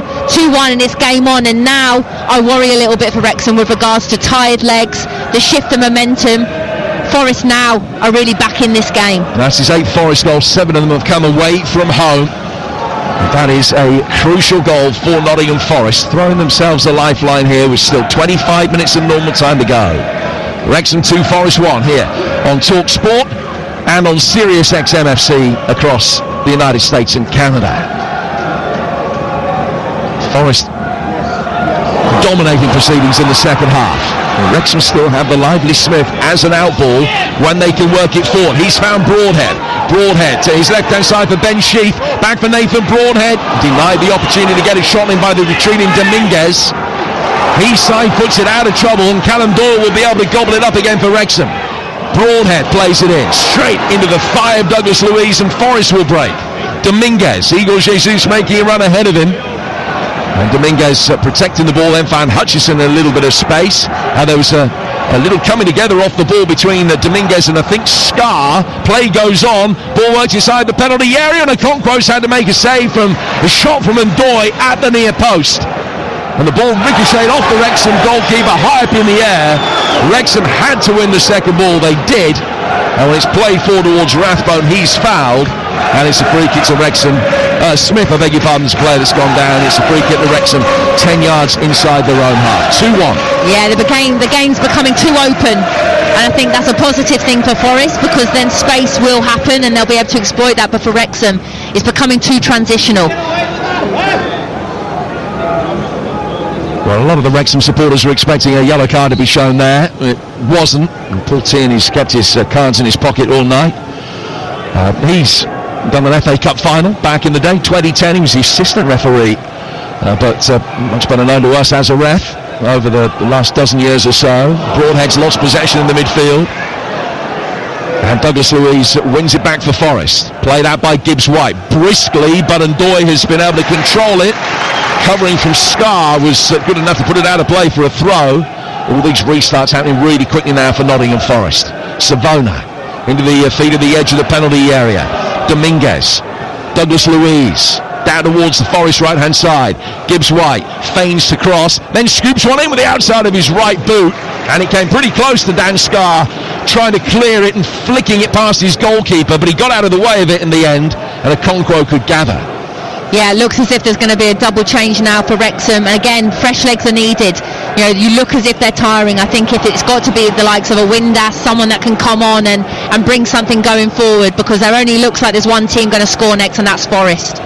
Gibbs-White out to Igor Jesus, and Okonkwo had to jump up quickly at the near post to catch that cross, which was intended for one of two players arriving at the far post for Forest. Okonkwo then hurriedly gets the ball upfield, and he goes straight to Jacques Cunha. He's hardly seen the ball in this second half, which tells you where the game has been played, almost exclusively now in Wrexham territory. Morato bringing it forward for Forest, who've got themselves back into this game. Have come from behind to win games twice this season. They've only got to come back to get parity in this one to get it to extra time. Good tackle on Gibbs-White on the edge of the penalty area, and then Dominguez cutting across the ball.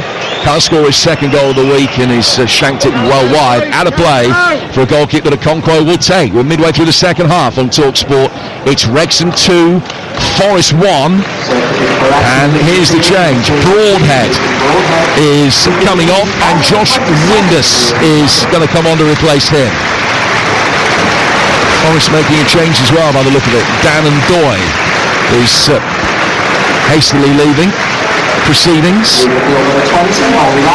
Now we're also going to see Rathbone replaced by O'Brien for Wrexham before Forest make the change. So O'Brien with an opportunity to show Nottingham Forest fans what they're missing. He didn't have too many opportunities in his time at the City Ground. The Forest change, and Doy off, and Hudson-Odoi is coming on.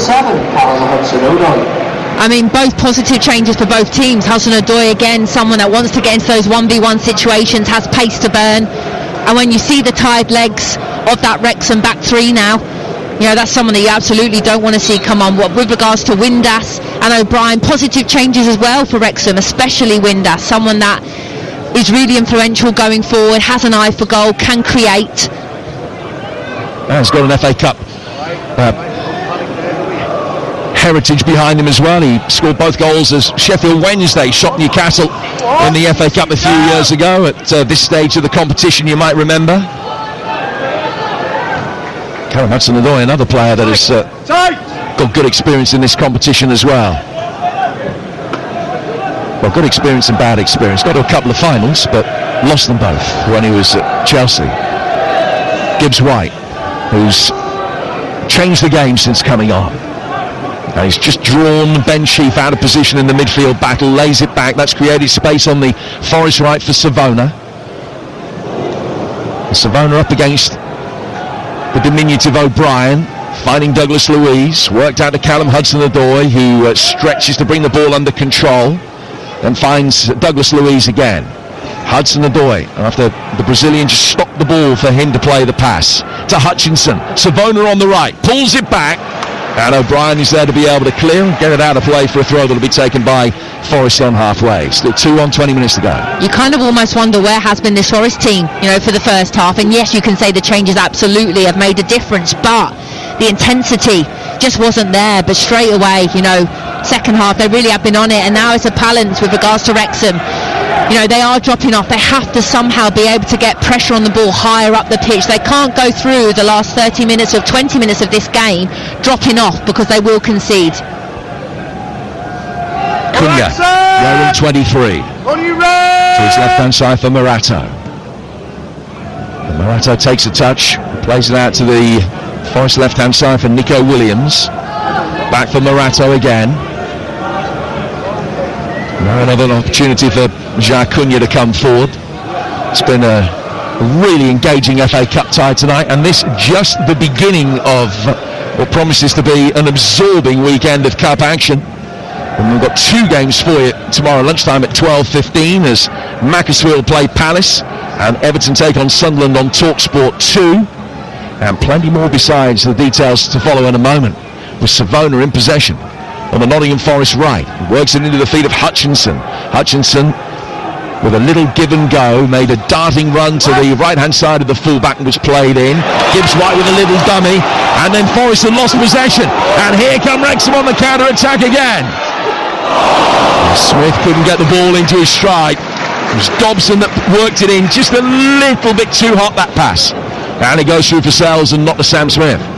Yeah, it was, and it's a shame. Dobson finds himself in a really good position. And again, Smith makes the run. It's a great run. Needs to then connect the pass and find the pass. Now Morocco have won. They've beaten Cameroon 2-0 to make it through to the semi-finals of AFCON. They'll take on Algeria or Nigeria. And this one is 2-1 to Wrexham. They're 2-0 up at half-time. Forest making a triple change at the break. Much better since.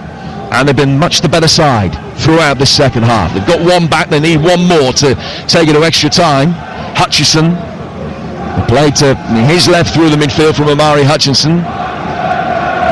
Now Douglas Luiz working into the feet of Gibbs White on the edge of the penalty area. It was a good turn. He went down. He stayed down worryingly from a Forest perspective. Wrexham will be able to get it away. I think it was Dan Scarr with the challenge. Gibbs White away to my right, just getting back up now. Wrexham have still got it. Smith jumps over the ball, and that helps him bring it into control on the right-hand side. It's forced away by Morato, but he's laid it back for Dobson.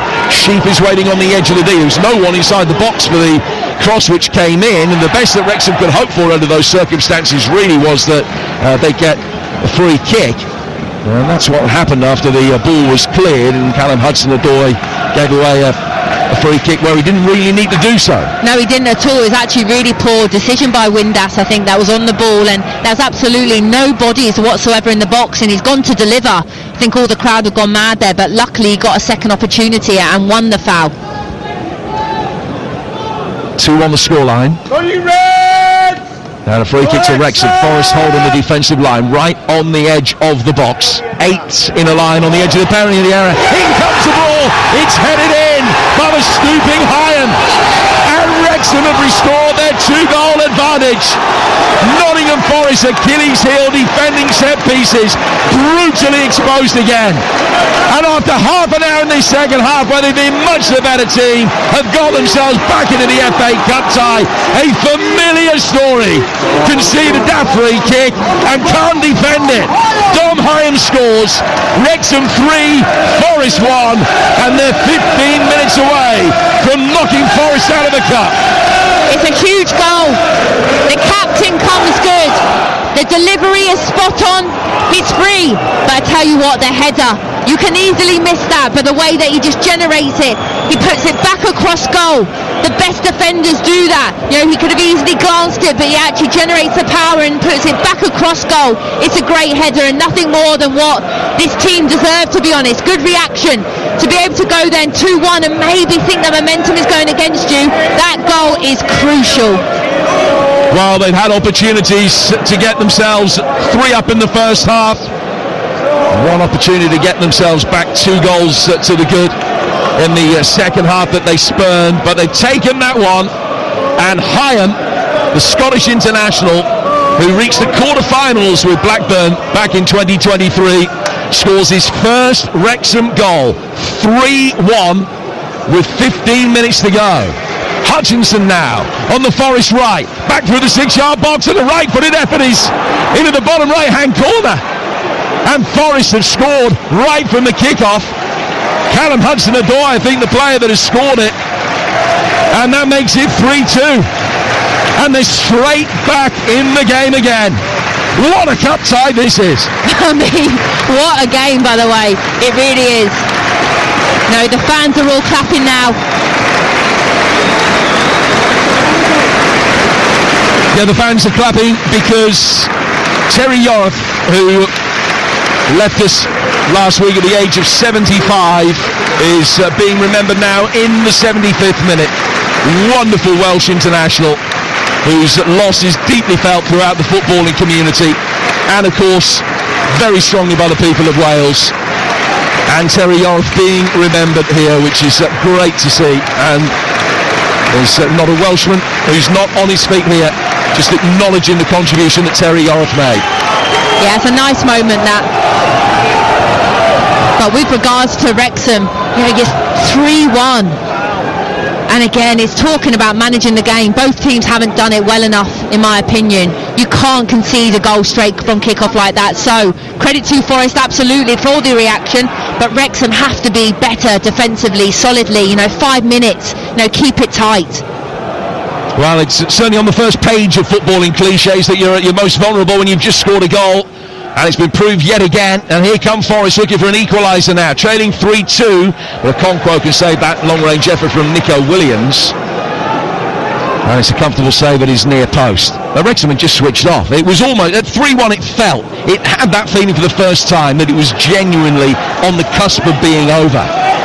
And perhaps that just permeated from the supporters down to the players, that they dared to believe that was the case. But Callum Hudson-Odoi scoring within, I would imagine, 20 seconds of the kickoff. And it is 3-2.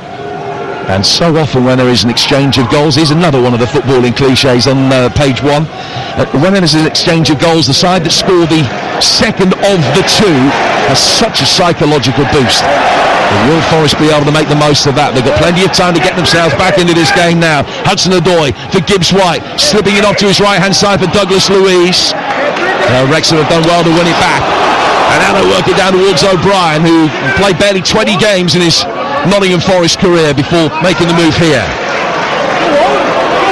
And he's in space on the left-hand side, but it's been worked forward inside the penalty area instead for Josh Windus' run. Windus clipping it in, too high for Smith. It's brought down to the far post, and Sells can make the save. He was well met by Longman, but Sells making a relatively comfortable stop. I don't think the scoring stopped yet. 12 minutes to go. 3-2 to Wrexham. No, it absolutely hasn't. There's more goals in this game.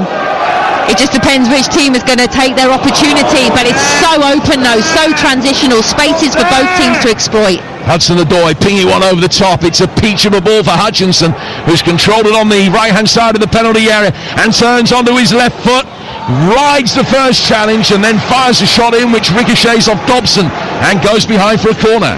Last-ditch defending there by Dobson, and he's done that a few times today. And this is it now with regards to both sets of players. It's going to hurt. You know, the last 10 minutes now, you've got to dig deep. You know, you've got to throw bodies on the line. And really, this game is anyone's right now. I couldn't predict which way this is going to go. Conversely, despite the scoreline, if anything, Forest feel the more likely winners right now as the ball comes in. It's taken a little near-post flick. And it'll be cleared high up in the air by O'Brien. Certainly, it doesn't feel like a formality for Wrexham, even though they have a one-goal advantage with, 10 minutes or so to go. And we talk on occasion over the course of the night about that thrilling 3-3 draw against Sheffield United in the fourth round here 3 years ago, and what an epic encounter that was. This has been, second half, every bit as good a game as that one was. The twists in the tail in the most unexpected places. Well, I mean, we talk about cup games, don't we? Everything about this game is just, it's been a pleasure to watch, it really has. Both teams are playing the game in the right way. They want to go through, they want to progress, showing both each other a lot of respect with the way that the managers as well have made changes to go and try and win this game. I also just have to highlight, but Sam Smith for me has been so good. Running, never stops running, chasing lost causes. As a number 9, he has had a superb game. Well, shock on the cards here, and potentially one at Preston as well, as Wigan lead there through Harrison Batoni against the Preston side, who are fourth in the Championship. Wigan in the bottom half of League One. The 18-year-old has given the Latics, the 2013 winners, the lead there with 10 minutes remaining at Deepdale. Similar here, Thomason giving the ball away. Forest winning it back with Igor Jesus, who scored the first of their goals. We've seen 3 goals in an 11-minute spell. Nico Williams bringing it forward for Forest, who've scored 2 of those 3, but still trailed by the odd goal in 5 here on Talk Sport. Williams with an aerial ball down towards the Forest right-hand side. Hutchinson will be able to control it, but after a header from Thomason, steered it in his direction. In again from Hutchinson, high deep ball, headed away at the far post. They might have let it go. Coming onto it on the edge of the penalty area is Williams. He's turned it onto his left foot. More brave defending from Doyle to get it away. Driven back in by Savona. That's deflected, and Wrexham cleared from the edge of their own box. Not too far. Hutchinson, another one swept inside the penalty area, and a better header there from Igor Jesus would have made it 3-3. I mean, I've been in these situations before when you're a team and you've got 10 minutes left. These last 10 minutes are going to go way too quick with regards to a Forest player. It will feel as if the seconds are just going too quick. Whereas on the flip side for Wrexham, this last 10 minutes is literally going to feel about an hour long. They really are. They're going to be trying. And now it's a case of as well. It sounds awful, 10 minutes. Take it to the corners. Do whatever you can. Kill the momentum. Time waste. Try and go down. You have to be able to be street smart in these situations. Well, Forest haven't reached the 4th round of the FA Cup in 3 successive seasons for nearly 30 years. Now, we might still be able to say that tomorrow morning. They need an equalising goal to reinvigorate their FA Cup hopes. Dominguez down to Savona on the Forest right-hand side. Forest, remember, in their change kit, white shirts, slightly off-white shirts and black shorts. Giving the ball away here with Dominguez. Here's Windus. Couldn't chop it onto his right foot to get a shot in. Just lays it back, peels away, gets the return ball, still can't get a shot in. Can set up Ben Sheaf though. And she similarly can't get a shot in as he tried to wriggle it away from Douglas Luiz. Wrexham fans urging him to hit it. He passed up the opportunity and they were quick to complain about it. Here's Thomason for Wrexham. They have it a little bit deeper. Dobson. Now to Doyle. Into the feet of O'Brien. To round shoulder Doyle again. Firing one over the top. Sam Smith's offside. Free kick to Forest 10 yards outside the box. 7 minutes to go. 7 minutes. I think if you look at Wrexham as well, a couple of players have had half yards to get shots off. Have to be braver in those moments. You're winning 3-2, but it's not enough. So when you get that half a yard, the keeper isn't going to expect the shot. It could go through a defender's legs. Have to be braver to take the shot on. Forest have dominated possession in the second half, and they'll play it forward again with Dominguez. Wrexham sweeping up on the edge of their own penalty area. It's Dan Scarr that has got it towards halfway. Windus comes to meet it. It's done well. Flicks it around the corner out towards the right-hand side. This is better. They've got two in the middle. Can they find either of them? Coming in at the far post. It was O'Brien. And he was just waiting for the opportunity and making a run across his field of vision was Ben Sheaf, his teammate, and Sheaf went for the ball. Had he left it for O'Brien, he'd have had a clear opportunity. Forest have dealt with it and get it forward for Gibbs White.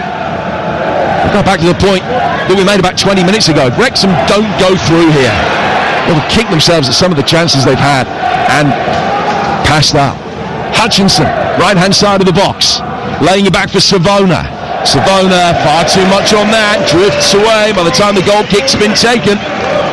Or a throw over on that far touchline. There'll only be 5 minutes left. Wrexham 3, Forest 2 on TalkSport. Yeah, and I think when you're playing at this level, when you look back, there will be those moments, and both teams have created a lot of chances. Wrexham more than Forest with regards to big chances, but when you look back at a game, whoever progresses through today, them key moments, whether it is to go 3-0 up just before half-time for Wrexham to see the game out, now it's 3-2 and they're making the game a lot harder than they need to, but they have had these opportunities, and they will kick themselves, like you said, if they don't progress. Well, tomorrow here on TalkSport, build-up starts at 11 at Moss Rose for Macclesfield Crystal Palace. The two sides separated by well over 100 places in the league structure. It's a 12:15 kick-off. It's also 12:15 Everton Sunderland over on TalkSport 2. Ball through the penalty area. Now with Smith. Ball to the ground as he tried to attack that. Officials say no. Sells bowls it out. Savona brings it forward. Also tomorrow on TalkSport, 5:45 Spurs Villa, 8 o'clock Chelsea go to Charlton, first game under Liam Rossignol. TalkSport 2 tomorrow afternoon, Eddie Howe against his old club as Newcastle take on Bournemouth. I'll tell you what's coming up on Sunday in a moment. Douglas Luiz in possession. Oh, he's done really well. He's left Dobson on his backside with a quick turn on the edge of the penalty area. The cross fired in from the left-hand side by Hudson-Odoi. Gibbs White jumps up, attacks it, nods it down, but he can't find Savona. And Dobson's going to be able to recover and get it away and plays a nice ball the outside of his left foot for O'Brien to chase. And Hutchinson's fouled him. And he gets a yellow card. Sunday, 12 o'clock, Derby Leeds here on TalkSport. 2 o'clock, it's Portsmouth against Premier League leaders Arsenal. 4:30, it's Manchester United, first home game under Darren Fletcher and potentially the last, as he takes and he leads the side out against Brighton. That's a 4:30 game, which is a TalkSport exclusive. You won't hear it anywhere else. Also TalkSport 2 Sunday, West Ham QPR, and Monday night it's Liverpool Barnsley. We've got the FA Cup covered for you here on the TalkSport network. And by the way, Tuesday night, League Cup semi-final action as Newcastle meet Manchester City. Wrexham bringing it forward here, 3-2, 3 minutes to go. Another foul, yellow card for Douglas Luiz, having fouled Windus.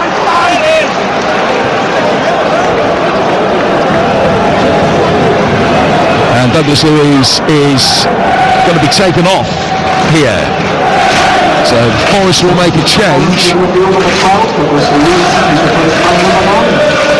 And Taiwo Awoniyi is going to come on to replace him. Awoniyi, who's only got 1 goal in his last 23 games. And that was in the 3rd round of the FA Cup last year against Exeter. So he comes on. Wrexham will take Ben Sheaf off and James McLean will come on to replace him. Playing so many miles on the clock, so much experience of being able to kill games off. Twice reached the quarterfinals of this competition with both Sunderland and Wigan. Nearly 770 games for club and country. And he's coming on here for the final 2 minutes plus quite a hefty dose of stoppage time. 3-2 Wrexham lead. It's big, it really is. I mean, this is a good position now with the free kick, but Wrexham now have to find the corners. Free kick is played in, header goes wide, looking at the corner of the net rather than the corner flag, and it's just bent forward there for Sam Smith. Sharp chance for him, came to him slightly more quickly I think than he anticipated, and he's nodded it wide. Goal kick taken really quickly by Forest.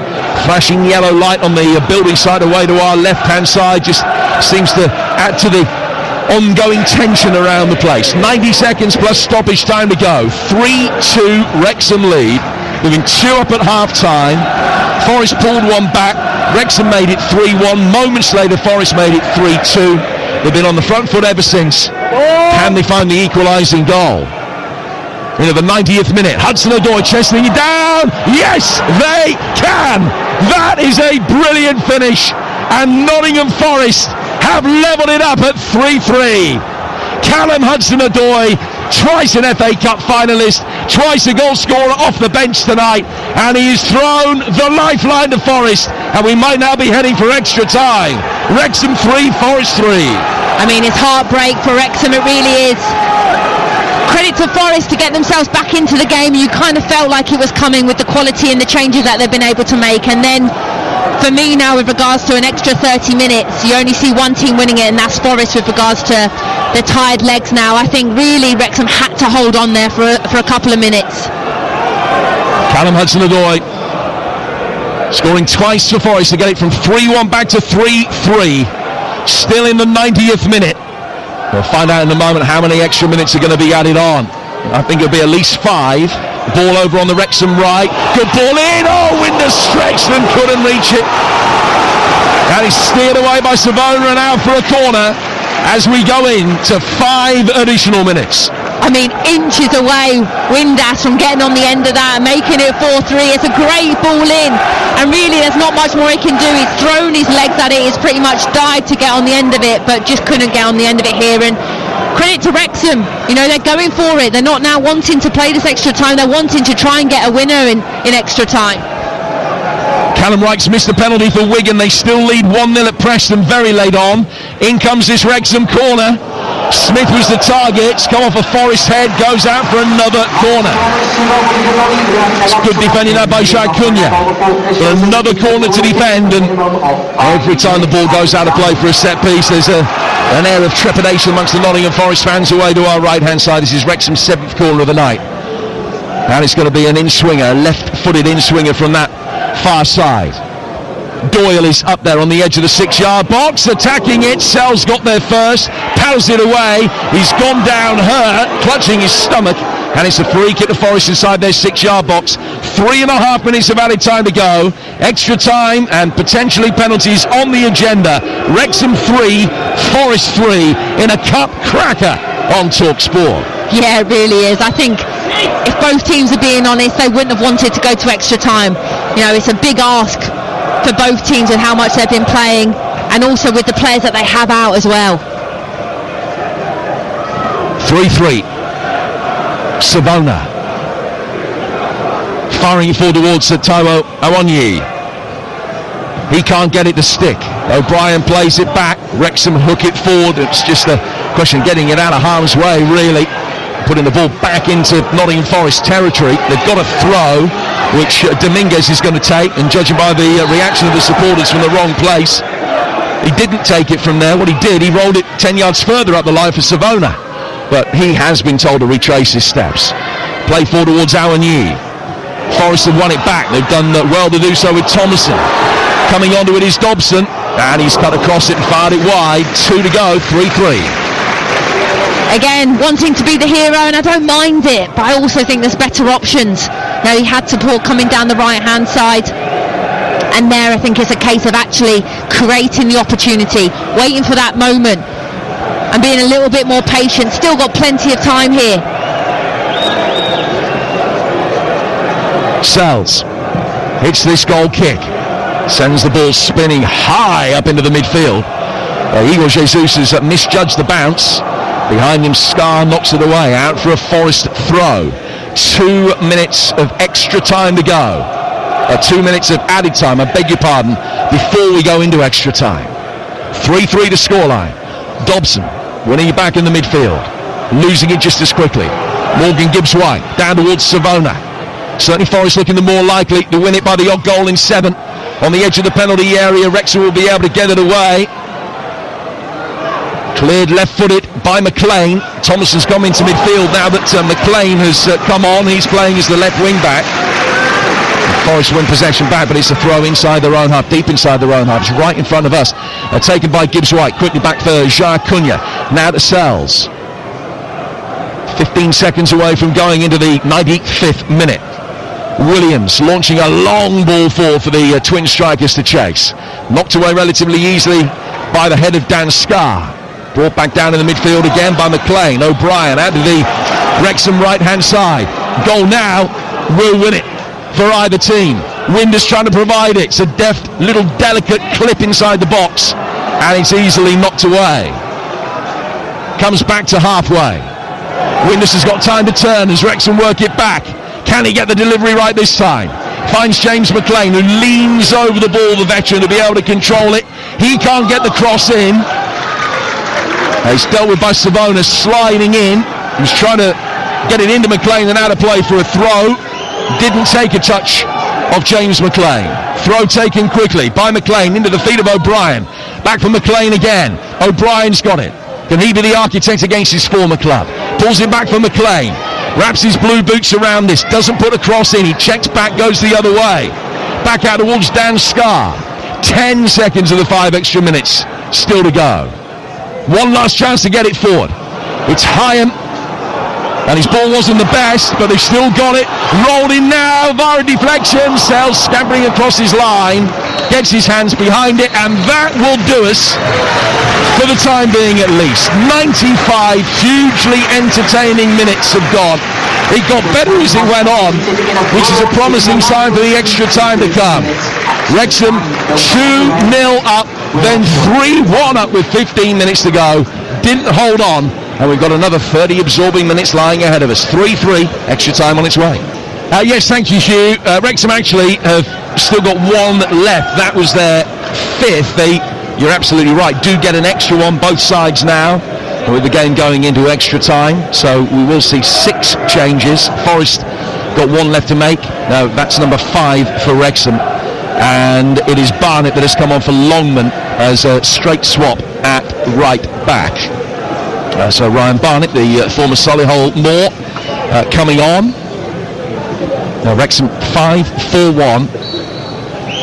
It is Nottingham Forest playing 4-4-2 now, who get the first period of extra time underway. So they're kicking from right to left as they did in the first half of normal time in their white shirts, black shorts, and they're attacking the building site end of Stockeras.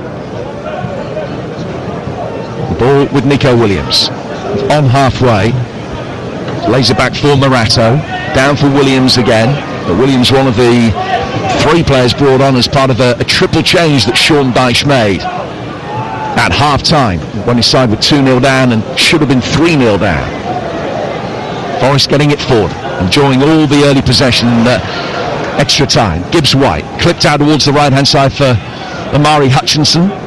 Hutchinson turns, lays it back through the midfield, an opportunity to ping it down to the left hand side for Nico Williams.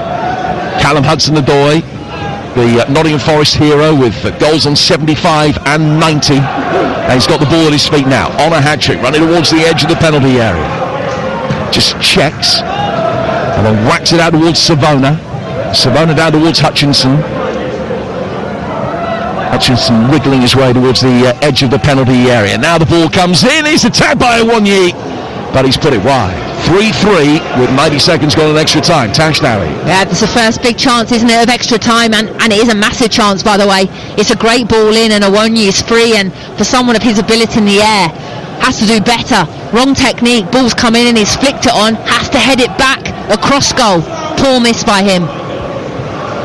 In terms of how Wrexham are lining up now, it's a Okonkwo in goal, and then a back 5 of Barnett, Hyam, Scarr, Doyle and McLean. And then 3 in midfield, really, of Dobson, Thomason and O'Brien, and Windus up front in support of Smith. Here's Callum Hudson-Odoi. Play back to Morgan Gibbs-White, who again thought about letting fly from distance. 3-3 to score. Hutchinson with his low centre of gravity, flicking the ball onto his left foot. Now it comes back out towards the right-hand side. High ball delivered towards Igor Jesus. Little push by him on Dan Starr at the far post, and it's a free kick to Wrexham. Well, you can see the patterns developing already within the first couple of minutes, especially with the 2 strikers up front. More crosses going into the box now for Forest, and that seems to be a similar pattern now that will probably happen for the next 30 minutes.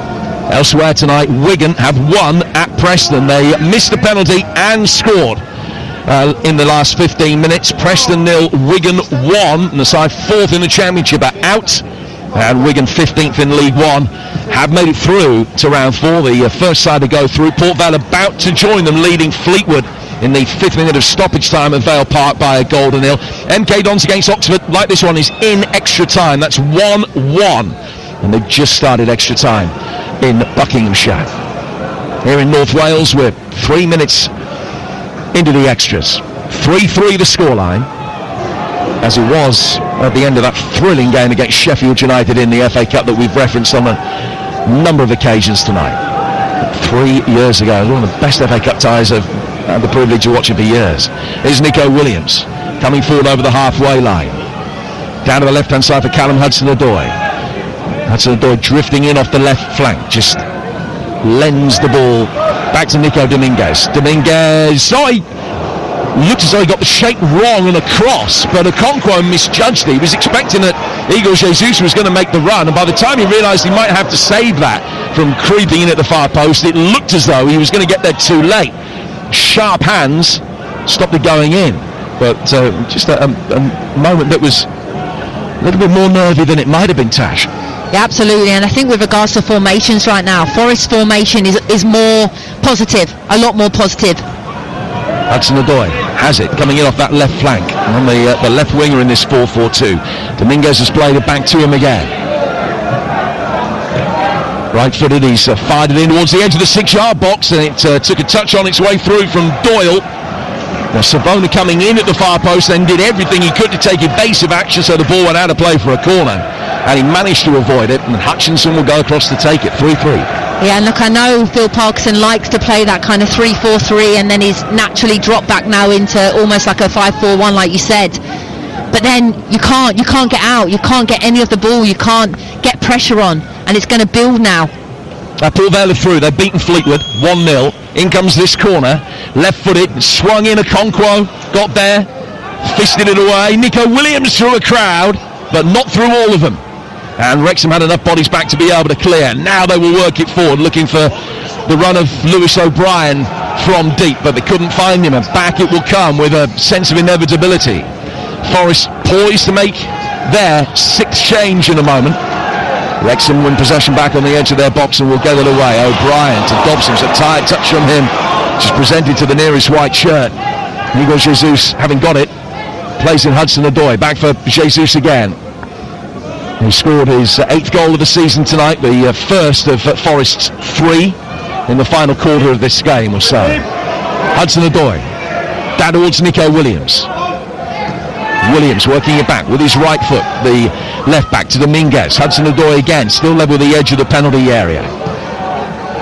Dobson shows him inside. Hudson-Odoi obliges by working the ball back behind square for Savona.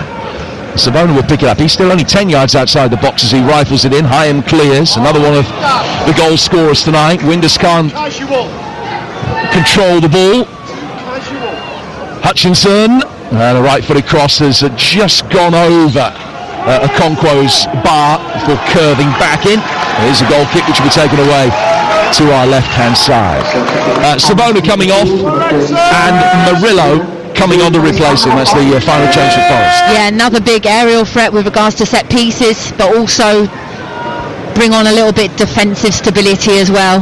Murillo is someone that is at centre half week in, week out, but also can play in full back roles, and I think it's quite clear now, and this is no disrespect to Wrexham, but it's quite clear what team are actually looking to go for the win and what team are maybe looking for penalties, and Forest are looking to go for the win, looking to get that goal. Wrexham are, right, this is it now, we hold in, we try and play for penalties, and then it's a lottery. So Murillo has come on, he's replaced Savona, he's gone to left back, Williams has moved across to right back. Murillo just lets the ball run past him for Dominguez, who's in the centre of midfield with Morgan Gibbs-White. Forest have got Hudson-Odoi on the left, they've got Hutchinson on the right, and they've got Awoniyi, who's in possession now, up front alongside Hugo Jesus. That's their 4-4-2. Williams out towards Hutchinson, 3-3 to score here on Talk Sport and Sirius XMFC in North America. Hutchinson's ball in over Hugo Jesus, and it goes out of play for a goal kick that Okonkwo will take. We're midway through the first period of extra time. It's fascinating now, moments like this when you're watching games, because there's absolutely tired legs out there. You can already see now Smith's down, and that could be a problem, whether or not it is a proper injury or whether it's just allowing Phil Parkinson to get his team in and to have a quick word tactically, which I hope is the case. But you can't fault Smith as well. I wouldn't even be surprised if it was cramp. He has been non-stop running, and also at the moment they don't have another number 9, so he's been playing a lot of football, which he's probably not used to. Jay Rodriguez would be the natural replacement for him if he can't continue, but Jay Rod would be the first to admit that he's very much at the tail end of his career. He's come off the bench in 3 of the last 4 games, but those are his only appearances this season. He's well into his 37th year. We talked about the way the game has changed. I think the possession stats are quite eloquent. First half of normal time, Forest had 56. Second half of normal time, they had 64. And then in extra time so far, they've had 82. And the shot count has kind of mirrored that. The shot count as a whole now, they've had 21 shots to Wrexham's 14. Yeah, and you absolutely feel that, and you expect that as well. I hope Smith's okay. I think it's been one of Wrexham's star players all-round game, except for the chance that he had, which he should have taken. If he had scored that, then really you couldn't fault his performance. I hope it's just cramp and nothing else. Rodriguez, like you said, is a different type of number 9 to a Smith. Potentially, actually, maybe might suit the way that Wrexham actually needs someone now to drop into the pocket, hold the ball up rather than stretching in behind. Well, like McLean before him, he's a man that knows what it's all about, Jay Rodriguez, who has played 560 odd games of his club career, played for England, more than 250 of those appearances in the Premier League. He's got a really good FA Cup record with 13 goals at a rate of better than 1 every other tie. Probably his most famous day in the FA Cup when he got a couple of goals for the Albion when they won at Liverpool back in 2018. 3-3 the score here, and the clock has just ticked into 100 minutes, which is seemingly confusing the scoreboard operator, because it is stuck on 100 and the seconds that have been ticking all night. Oh, they are still going. You can't read them all, but they are still going. That's all right. Because that is an invaluable point of reference, that clock away to our left. 100 minutes on it, and it's 3-3. Forest trying to win possession back in the midfield. Thomason has done really well. O'Brien knocked away easily at the back by Morato. And then Dobson, has he overhit that? No, he hasn't. That is a great pass out towards Longman. Right-footed ball in from him inside the Forest 6-yard box is cleared. He'll have another crack and wins the corner. Really good play by the Wrexham substitute. And there's still moments like that. And that's why Wrexham have to stay in the game. Because they will get an opportunity, and this is a huge opportunity. Another corner. It is Wrexham's first of extra time. It's their 8th of the night. And it's going to be taken on their right flank. And again, a very congested penalty area as the ball is fired in deep towards the back post and headed wide, I think, by Doyle. Now out of play for a goal kick that will be taken by Matt Sells. Yeah, there's been a couple of times that players have had opportunities in the air and just used the wrong technique. Again, it's a case of his back post and he's gone to flick it. You know, he has to, like I said, generate the power and go back across goal. Easier said than done when you're having to then jump and time your run, but big centre half has to do better there. Both sets of plays, incidentally, if it does go to penalties and you're trying to get an angle on who might be the more likely winner, both clubs have got really good records in the recent past in shootouts. Forest have won 5 of their last 6, Wrexham 3 of their last 4. Well, Forest needed shootouts galore in the FA Cup last season to get past Exeter and Ipswich and then Brighton in the quarter-finals. They won all of those. Here's Dobson, played forward towards O'Brien, who just wanted too much time in possession, and he was easily knocked back by Murillo. Gibbs-White sliding in, plays it down towards the Brazilian centre-half, playing as a left-back tonight. Now Gibbs-White getting it out to the Forest right-hand side. Opportunity to get it inside the penalty area from Hutchinson's delivery. It's cleared. Williams on the scene as well. Wrexham win it back. They'll just fall fractionally behind Longman. And then Barnett will be able to get it forward towards halfway. Headed down. Gibbs-White working it back. Just given a little pull off the ball there by Thomason. Gibbs-White didn't react. Forest have still got possession. Still got parity as well in the game that they were 2-0 down in the first half and 3-1 down with 15 minutes to go. Now they're looking to try and fashion an opportunity to get their noses in front for the first time. Aouni to Callum Hudson-Odoi. Hudson-Odoi onto his right foot. Couldn't get himself into a shooting position. Wrexham sorted out. Can lay it back for Williams, who hits a rasping, powerful drive. Conquo glad just to be able to get his hands behind that. And then the substitute Barnett heads it away for a corner. Hudson-Odoi's been lively, hasn't he? I think he's a little bit frustrated there that he couldn't just create that half a yard to actually get a shot off himself. But he finds Nico Williams, who has great technique and makes the keeper make a good save. I'm telling you now, no player is wanting to go to penalties. I've been in this situation, FA Cup final, extra time. You do not want to go to penalties. You want to get a winner desperately. Gibbs-White, maybe by giving doing so, giving a little bit of a signal, but he's just removed some grass from the studs of his left boot. Hits this in, right-footed to the edge of the 6-yard box. Flick from Igor Jesus wasn't a potent one. Wrexham clear.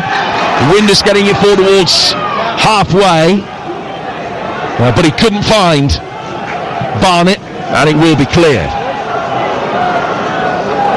Wrexham get it back, but in a deeper position, near the edge of their own penalty area. Still 3-3 here on Talk Sport. This is the aperitif for what's to come in FA Cup third round weekend on the Talk Sport network. Then we are going to be gorging on a right footballing feast, because this has been fantastic. A little bit of a slow burner in the first half. It's been brilliant since about the half-hour mark. There's some murmurs of discontent from the Wrexham supporters as a slice clearance by Hyam goes out of play instead of upfield, straight out for a throw which will be taken near the edge of the box, and then the ball slipped out of Murillo's hands as he tried to take it back towards Hudson-Odoi, and it looped up and went about 2 yards, and O'Brien smacked it away. Yeah, I think there's going to be nerves for both teams, but also all of these players have been in high pressurised situations, whether it is in playoffs or getting promotions, back-to-back promotions like Wrexham have done. Forest as well, these players have played in big games, so it's who manages the pressure the best. Hyam gets it forward. 1 extra minute to be added at the end of the first period of extra time. Callum Hudson-Odoi just wide as he sends in a low left-footed drive wide of this near post. And Okonkwo wants to make sure that his kick is the last of this first half of extra time. He's watched it go past his post. He's then kicked that post with his yellow right boot. He's walked very slowly round behind the goal to retrieve the ball. He's had his eye on the scoreboard to have a look at how many seconds are left. And only now will he run forward, address it, and by the time he kicks it, there are only 10 seconds of stoppage time at the end of this first period of extra time. So job done from his perspective, because he stopped it coming to a Forest player inside Wrexham territory. And despite the prolific end to the 90 minutes, as is often the case, very little in the way of constructive goal scoring opportunity in the first period of extra time. Wrexham 3, Forest 3 at the turnaround cue. And Dawson's in possession for Wrexham with a long early ball over the top, which has been missed by Morato. And Sells came out and spared his blushes. He was just there to close the gap down on Windus and stop him getting a shot in. And right at the start of the second period of extra time, it could easily have been 4-3 to Wrexham. Another half chance that they haven't been able to take and presented to them by Morato. I think you're being quite nice there, Jim, if I'm being honest. For me, that's a massive chance. Hutchinson, Igor Jesus coming towards the edge of the penalty area. Out on the left-hand side is Murillo for Forest. And the Brazilian back for Hudson-Odoi. Now to the corner of the box again for Hutchinson. Williams belatedly making a run outside him. Hudson-Odoi is able to take the ball on. Backheels it back for Amari Hutchinson. Hutchinson giving a little shove, and it's a free kick which will be taken by Forest 10 yards outside the penalty area, right of centre. But as you say, going back to that chance for Josh Winders, just came to him a little bit too early. Yeah, it did, and also I think his touch let him down. But here again, I think that was quite a soft foul by the referee. I think Hutchinson has made the most of it. Similar kind of situation within the first 90 minutes. You know, at the other half where Hutchinson felt a little touch and went down, but also from a Wrexham point of view, you know Hutchinson wants to get it onto his left foot. You know that he's left in. Just let him play in front of you. Don't dive in, and because you know if you give a little nick, he's going to go down and make the most of it. Well, Conquo, again, he's lining up his wall. And he's asked for 4. So he's got a quartet of red shirts inside his penalty area in a position to try and defend this. Rodriguez, Conquo have been lining it up together. Rodriguez turns, the tallest of the 4 in the wall. And Murillo might be tempted to try and bludgeon this, but it could well be Hutchinson. Ground stops for a moment. Who's going to be running forward to attack this from a Nottingham Forest perspective? It is Murillo, and he's got the power. Didn't get anything like the direction. He cut across it, and it arced away in a parabola down towards the corner flag, well wide. Well, I tell you what, Gibbs White and Hutchinson have both looked at each other and given Murillo some daggers there with regards to the disappointment in that shot. There hasn't been much thought behind that whatsoever. It's a case of just, can I hit it as hard as I possibly can? The technique was wrong, it was off, and a really wasted opportunity. Just looking at him, giving him daggers, is that the way to hammer Murillo? It's taken 2 years of him playing English football to get that in. Here's Forest in possession again, work down to the right hand side for Hutchinson. Wrexham won it back. It's nicely done by O'Brien. A little touch around the corner for Thomason. James McLean coming forward in front of us on the Wrexham left. Firing a ball inside the penalty area. Rodriguez couldn't get there in time. Forest clear. Gibbs White hooking it now out of the left. And Igor Jesus will chase after it on that left-hand touchline and be able to get Forest going forward again. Now Morgan Gibbs White taking the ball over the halfway line.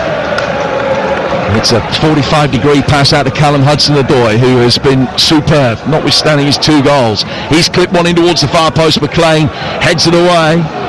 Down towards Gibbs White. Gibbs White, Hutchinson, cross the edge of the 6-yard box. And again, Wrexham have got the big guns back to be able to clear. Headed down by Jean Cunha. Another right-footed ball, really deep. This one from Williams, finding Hudson-Odoi. I don't think that was his intention. But he can bring it under control and lay it back for Dominguez. Now around the edge of the Diawonyi. Dominguez. And just ran away from him before he could fire one towards goal. Back for Williams again. And Williams coming forward, but the whistle has gone. Now what's the referee given here? He's given a free kick Forest way, or is he saying that the ball was flat? He's asked for another ball to come on. I think it's a hand of apology from the referee. And it's going to be a drop ball to restart proceedings. Maybe just hit the referee on its way through. Here's Hutchinson now. From that drop ball, Hutchinson onto his left foot and very nearly found the top left-hand corner. You see what he was trying to do. Cut onto his left-hand side, dropped his shoulder, fired one in. Conquo looking nervously over his left-hand shoulder, but it went over the top right-hand corner of the goal and out of play for a goal kick. Yeah, that's Hutchinson's trademark, isn't it? I think when you look at centre forward, you know what they want to do, and that's what he's always looking for. Similar to the likes of a Mo Salah, always wants to shift in on his left and curl it top bins, and he nearly does it there. You can't give him too many opportunities like that. Offside flag is up against Josh Winders. Down Forest take a free kick inside their own half. but they've got a zip about them, Forest, that Wrexham don't necessarily have. And the amount of chasing that they've had to do in the second half and in extra time. Is Amari Hutchinson again, wearing 21, the former Ipswich man, getting inside the penalty area and then overrunning it. And almost ending up in the crowd. It's quite a steep camber off the pitch here at the Stock Keras. And he ran out of room very quickly and had to put his hands out and almost had to leap the hoardings to stop himself getting hurt. But he's okay. That's going to be a goal kick that will be taken by Okonkwo away to our right-hand side. We've played 21 minutes of extra time, 8.5 to go. Wrexham 3, Forest 3 remains the score. Yeah, I think Wrexham will be happy with how this second half of extra time has gone. They've been able to manage, and now have just gone and won themselves another corner. And slowly the time is ticking down, and they're just wanting one moment, and this could be it. The ball played by Windus off Morato. And out for a corner which will be taken over on the Wrexham right-hand side. James McLean crossed to take it. And those in red shirts making their ways forward quite slowly, feigning indifference. Nothing could be further from the truth. Rodriguez is in there, Scar's in there as well, so too Doyle. It's in very deep, it's headed back across the edge of the 6-yard box. Dobson then comes onto it, gets his touch all wrong, and Toe pokes it straight out of play. It was a nice set piece, good delivery from McLean and a good header back by Scar, but Wrexham couldn't make the most of that around the edge of the 6-yard box, and Dobson's touch wasn't great. Out of play for a goal kick midway through the second period of extra time. It's still Wrexham 3, Nottingham Forest 3. MK Dons 1, Oxford 1 in extra time. Wigan and Port Vale, two sides from League One, both through. And if you're just joining us on TalkSport and expecting to hear the Sports Bar with Adam Cattrall and Carlton Cole, that Sports Bar weekend will follow us as soon as this game has come to a conclusion, which might be at the end of extra time, might need a penalty shootout, will at the moment. Another opportunity for Forest to get the ball forward into Wrexham territory. Here's Hudson-Odoi, twisting, turning, very difficult to deal with. Wrexham just backing off him. Gibbs-White cuts across. It was a nice shot, hit low and briskly, but Hyam gets in the way to block. Ricochets back into Forest territory. And then Jacques Cunha will go back to his goalkeeper, and Morato will be able to play it forward. Out towards Murillo. Left back looking for Awoniyi. Can't find him. Brought down in the midfield by Jay Rodriguez. Rodriguez chipping it over the top. O'Brien will make his run. Windus, the most advanced of his teammates. Can he find him? Rodriguez was arriving late on the scene as well. And Forest sweep it away. Credit to Wrexham as well. I thought there would be more tired legs, but they actually look as if they found a bit of energy. Another ball comes in. McLean heads it over the bar from a very difficult chance about 16 yards out. And immediately sent the ball on his way. He knew it wasn't going in and trotted quickly back into his left back position. 6 to go, 3-3. I definitely think as well the experience of a Rodriguez and McLean coming on has absolutely helped, regards to players that have been there, done it, at Premier League level, and has been able to then help these players manage this extra time.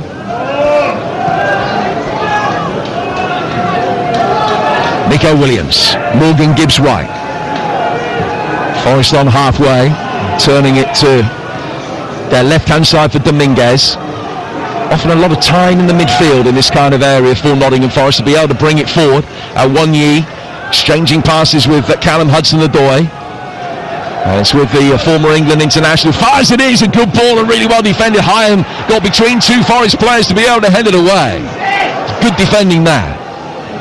Now headed out towards the right-hand side by Morato, and O'Brien got there first, but it's only been able to put it out of play for a throw that has been taken quickly by Murillo. And Murillo working it forward. Igor Jesus with the outside of the boot down towards Nico Williams. Hutchinson backpedals and peels away out towards the touchline to offer some width. Now they played him in, and he comes in, clips it left-footed. Out comes Okonkwo, punches it clear. Callum Hudson-Odoi is able to pick it up. Work towards the edge of the box. Murillo coming onto it. Awoniyi gets a shot in on the turn. Again, it's bravely blocked by the Wrexham rear guard. Forest with Morgan Gibbs-White bringing it forward. 4.5 to go. 3-3. Penalties looking likely. Hutchinson's ball inside the penalty area. Lack of communication at the back from Wrexham. They couldn't let it go. Two centre-halves attacked it. They kept it in. Ball goes out towards Callum Hudson-Odoi from Dominguez. Hudson-Odoi again. Igor Jesus, and Okonkwo dives to his right and makes the save. It's getting squeaky bum time now, isn't it? I think all the fans are getting really nervous here, but I still feel that there's going to be one big moment. I don't know for what team, but it's going to be a hell of exciting last 5 minutes of this extra time. It's finishing the Scottish Championship tonight. Ross County 2, Partick 0. 2 goals in the opening 11 minutes there, and they've closed the gap at the bottom of the table to 2 points. It's their first win in 8 league games. Partick had only lost one of the previous 11, still 5 points behind leaders St Johnstone. Coupon buster there. Forest bring it forward. Cry from a Wrexham fan behind us to wake up, but I think it was so deep into the game, 116 minutes in, you can understand the fact that mental exhaustion as well as physical exhaustion is now perhaps playing a part. Some of the decision making isn't great. Wrexham have it on halfway. Sean Dunn trying to get some instructions across. Dobson, who is visibly tiring, he's certainly not shirking his responsibilities, gets it forward. Rodriguez trying to roll Jaya Cunha, couldn't do so with the ball, and it goes through for Sells. 3 minutes to go, Tam. Yeah, I think you're spot on with regards to the kind of decision making now. It's got a little bit sloppy, as you could expect, and I think that's where the key players, the big players, are going to end up stepping up, because they will, under fatigue, under pressure, they'll have that little bit of extra quality that maybe the others don't. Forest have got a player down, injured just for a moment. It's Igor Jesus is getting back to his feet. Referee just making sure he's all right. He is. Throw for Forest. They've worked it back inside their own half. Here is Jesus once more. Ball goes out to Hudson-Odoi. Hudson-Odoi has been so lively. It's been a really good performance from him since he came on midway through the second half. He's completely turned the game. Nico Williams now on the other side, the Forest right. He gets it through the 6-yard box, and it was a really dangerous ball. And it was one that Hyam had to throw a leg at to try and deal with, and he's been able to do that. He's put it out of play for, I think, a corner down by that corner flag. It went down by the corner flag over on that far side of the ground. I think it is a corner rather than a throw. Gibbs White certainly is trotting across to take it. And Forest are packing the penalty area. They scored in the 90th minute. Can they now score in the 119th? If they can, they're surely through. Gibbs White to take this corner. Little stuttering run-up. Fires it in. It ricochets around. And Wrexham can clear. Windus, not the best touch. Hutchinson with a shot back into the crowd. That's cleared as well. Nico Williams picking up possession inside the centre circle. Wrexham can't get out at the moment. That defensive line on the edge of the box. Murillo with a back heel flick. Now played down towards Hutchinson. Hutchinson controlling a ball that spins up onto his chest. Left footed in towards the near post, and Okonkwo gathers at the second attempt. Been some unorthodox goalkeeping from him at times tonight.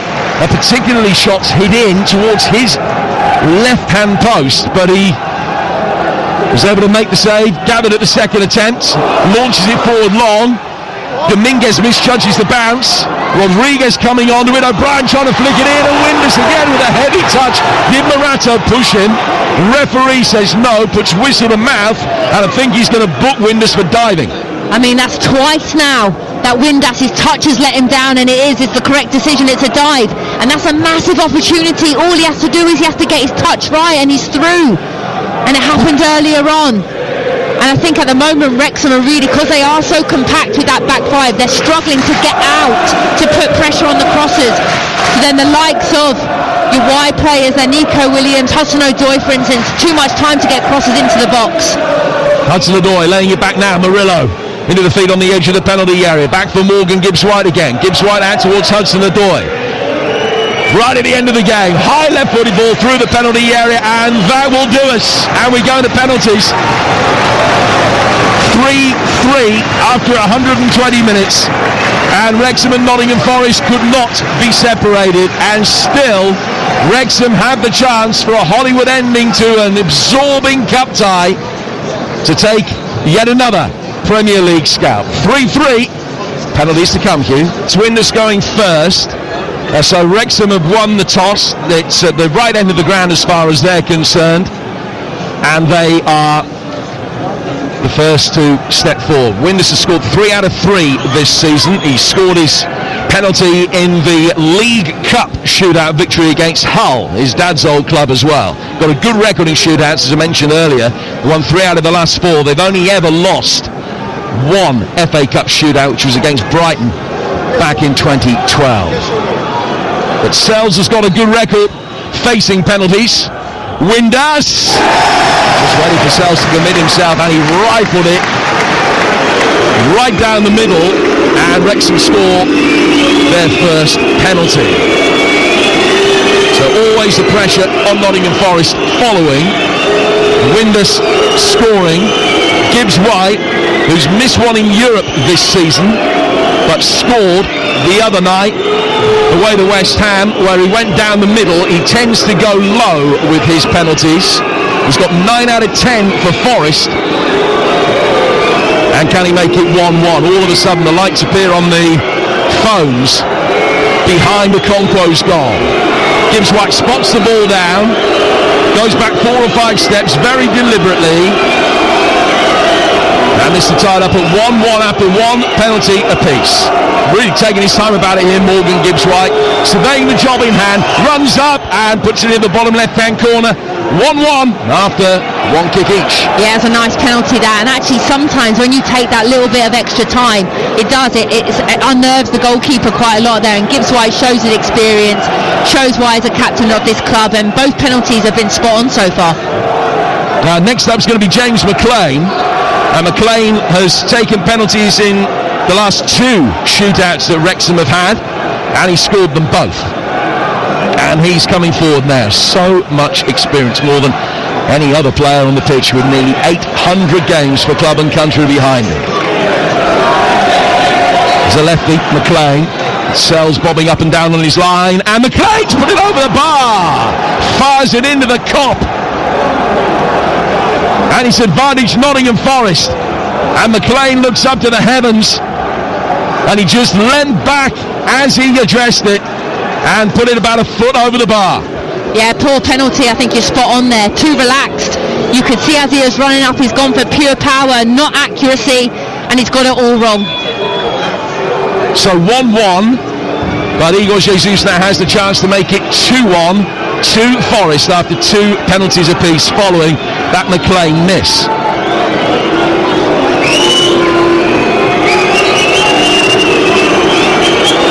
Crowd doing their best to try and put him off. It's a long run-up, long bending run-up from Igor Jesus, and it is saved by Okonkwo, who dives to his right, beats it away. It's 1-1 after 2 penalties each. And yes, he scored during the game, but that is a striker that still doesn't look full of confidence. I think he made it quite obvious. It was a good height for the keeper. Yes, good save absolutely by Okonkwo. Game on.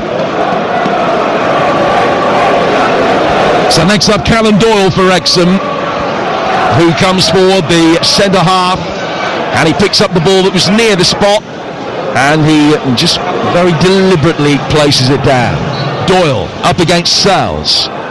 Hits it left-footed, good penalty.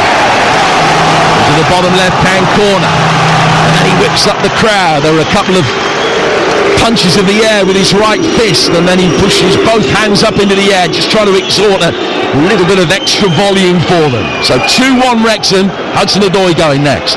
Yeah, Hudson-Odoi's had a great game, should be full of confidence, but penalties are a different breed. It's pure mental penalties. It's something you have to practice time and time again, but really even at training you can't replicate what this is like in front of fans like this.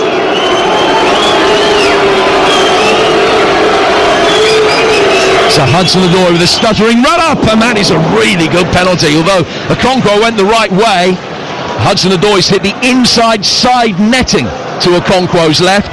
So it is still dead level, 2-2. Yeah, you don't save those. That's someone that has practiced it time and time again, probably told the keeper at training, this is where I go. And if you hit that side netting and you get the power right, keepers aren't saving it. Going forth for Wrexham is George Thomason. And he also has to just to bend down by the penalty spot to adjust the placement of the ball, reaches over, moves it back a couple of rolls. Now he's happy. Hits it. Pass sells and in. 3-2 Wrexham. It's the one thing you can guarantee. The crowd are going to let you know whether these penalties go in or not. Nico Williams strikes forward to go forth for Forest. I mean, that's a superb penalty, by the way. Keeper reads it, and actually the other side is wide open, but he just whips it. And that's the great thing about the left foot, is I think you can disguise it. You can look to go one way and then whip it back, and he does that really well, Tomlinson. Nico Williams, the Welsh international, who would have the support from this crowd on any other day. Not today. Looks a little bit nervous as he makes his way forward here. Williams to tie up a 3-3, and he has done. Squeezes it under a Okonkwo, who's a tall man. Maybe takes him a fraction of a second to get down, more than some other goalkeepers, and he couldn't quite in time. Williams jammed it underneath him and in, and it's 3-3, and we're now in sudden death. Yeah, it wasn't the cleanest of hits, but because he hit it so low, it actually then went under the keeper's body there. Massive pressure, this penalty now. And it's Jay Rodriguez who will come forward to take it.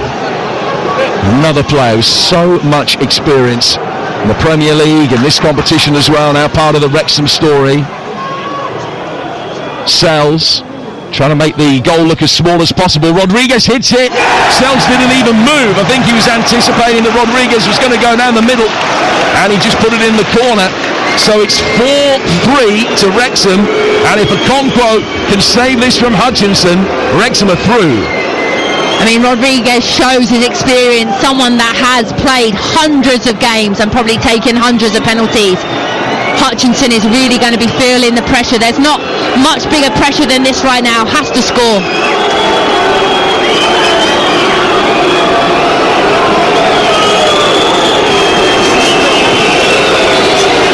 Hutchinson puts the ball down. It's only a small run up from him. He's got to score to keep Nottingham Forest in the FA Cup.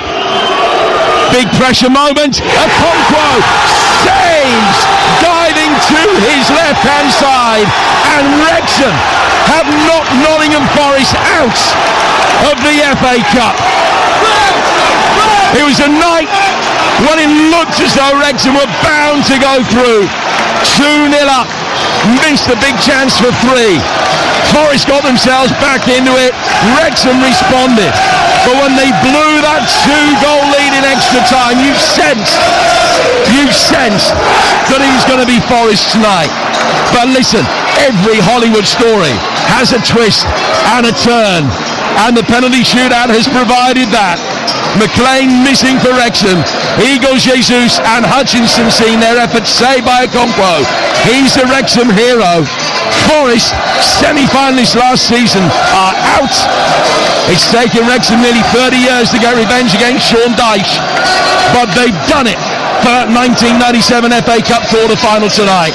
Wrexham are through. Yet another top-flight scalp. They've had so many in their history over the last 50 years, and tonight they've beaten Forest on penalties. Wrexham 3, Forest 3. Wrexham win 4-3 on penalty kicks.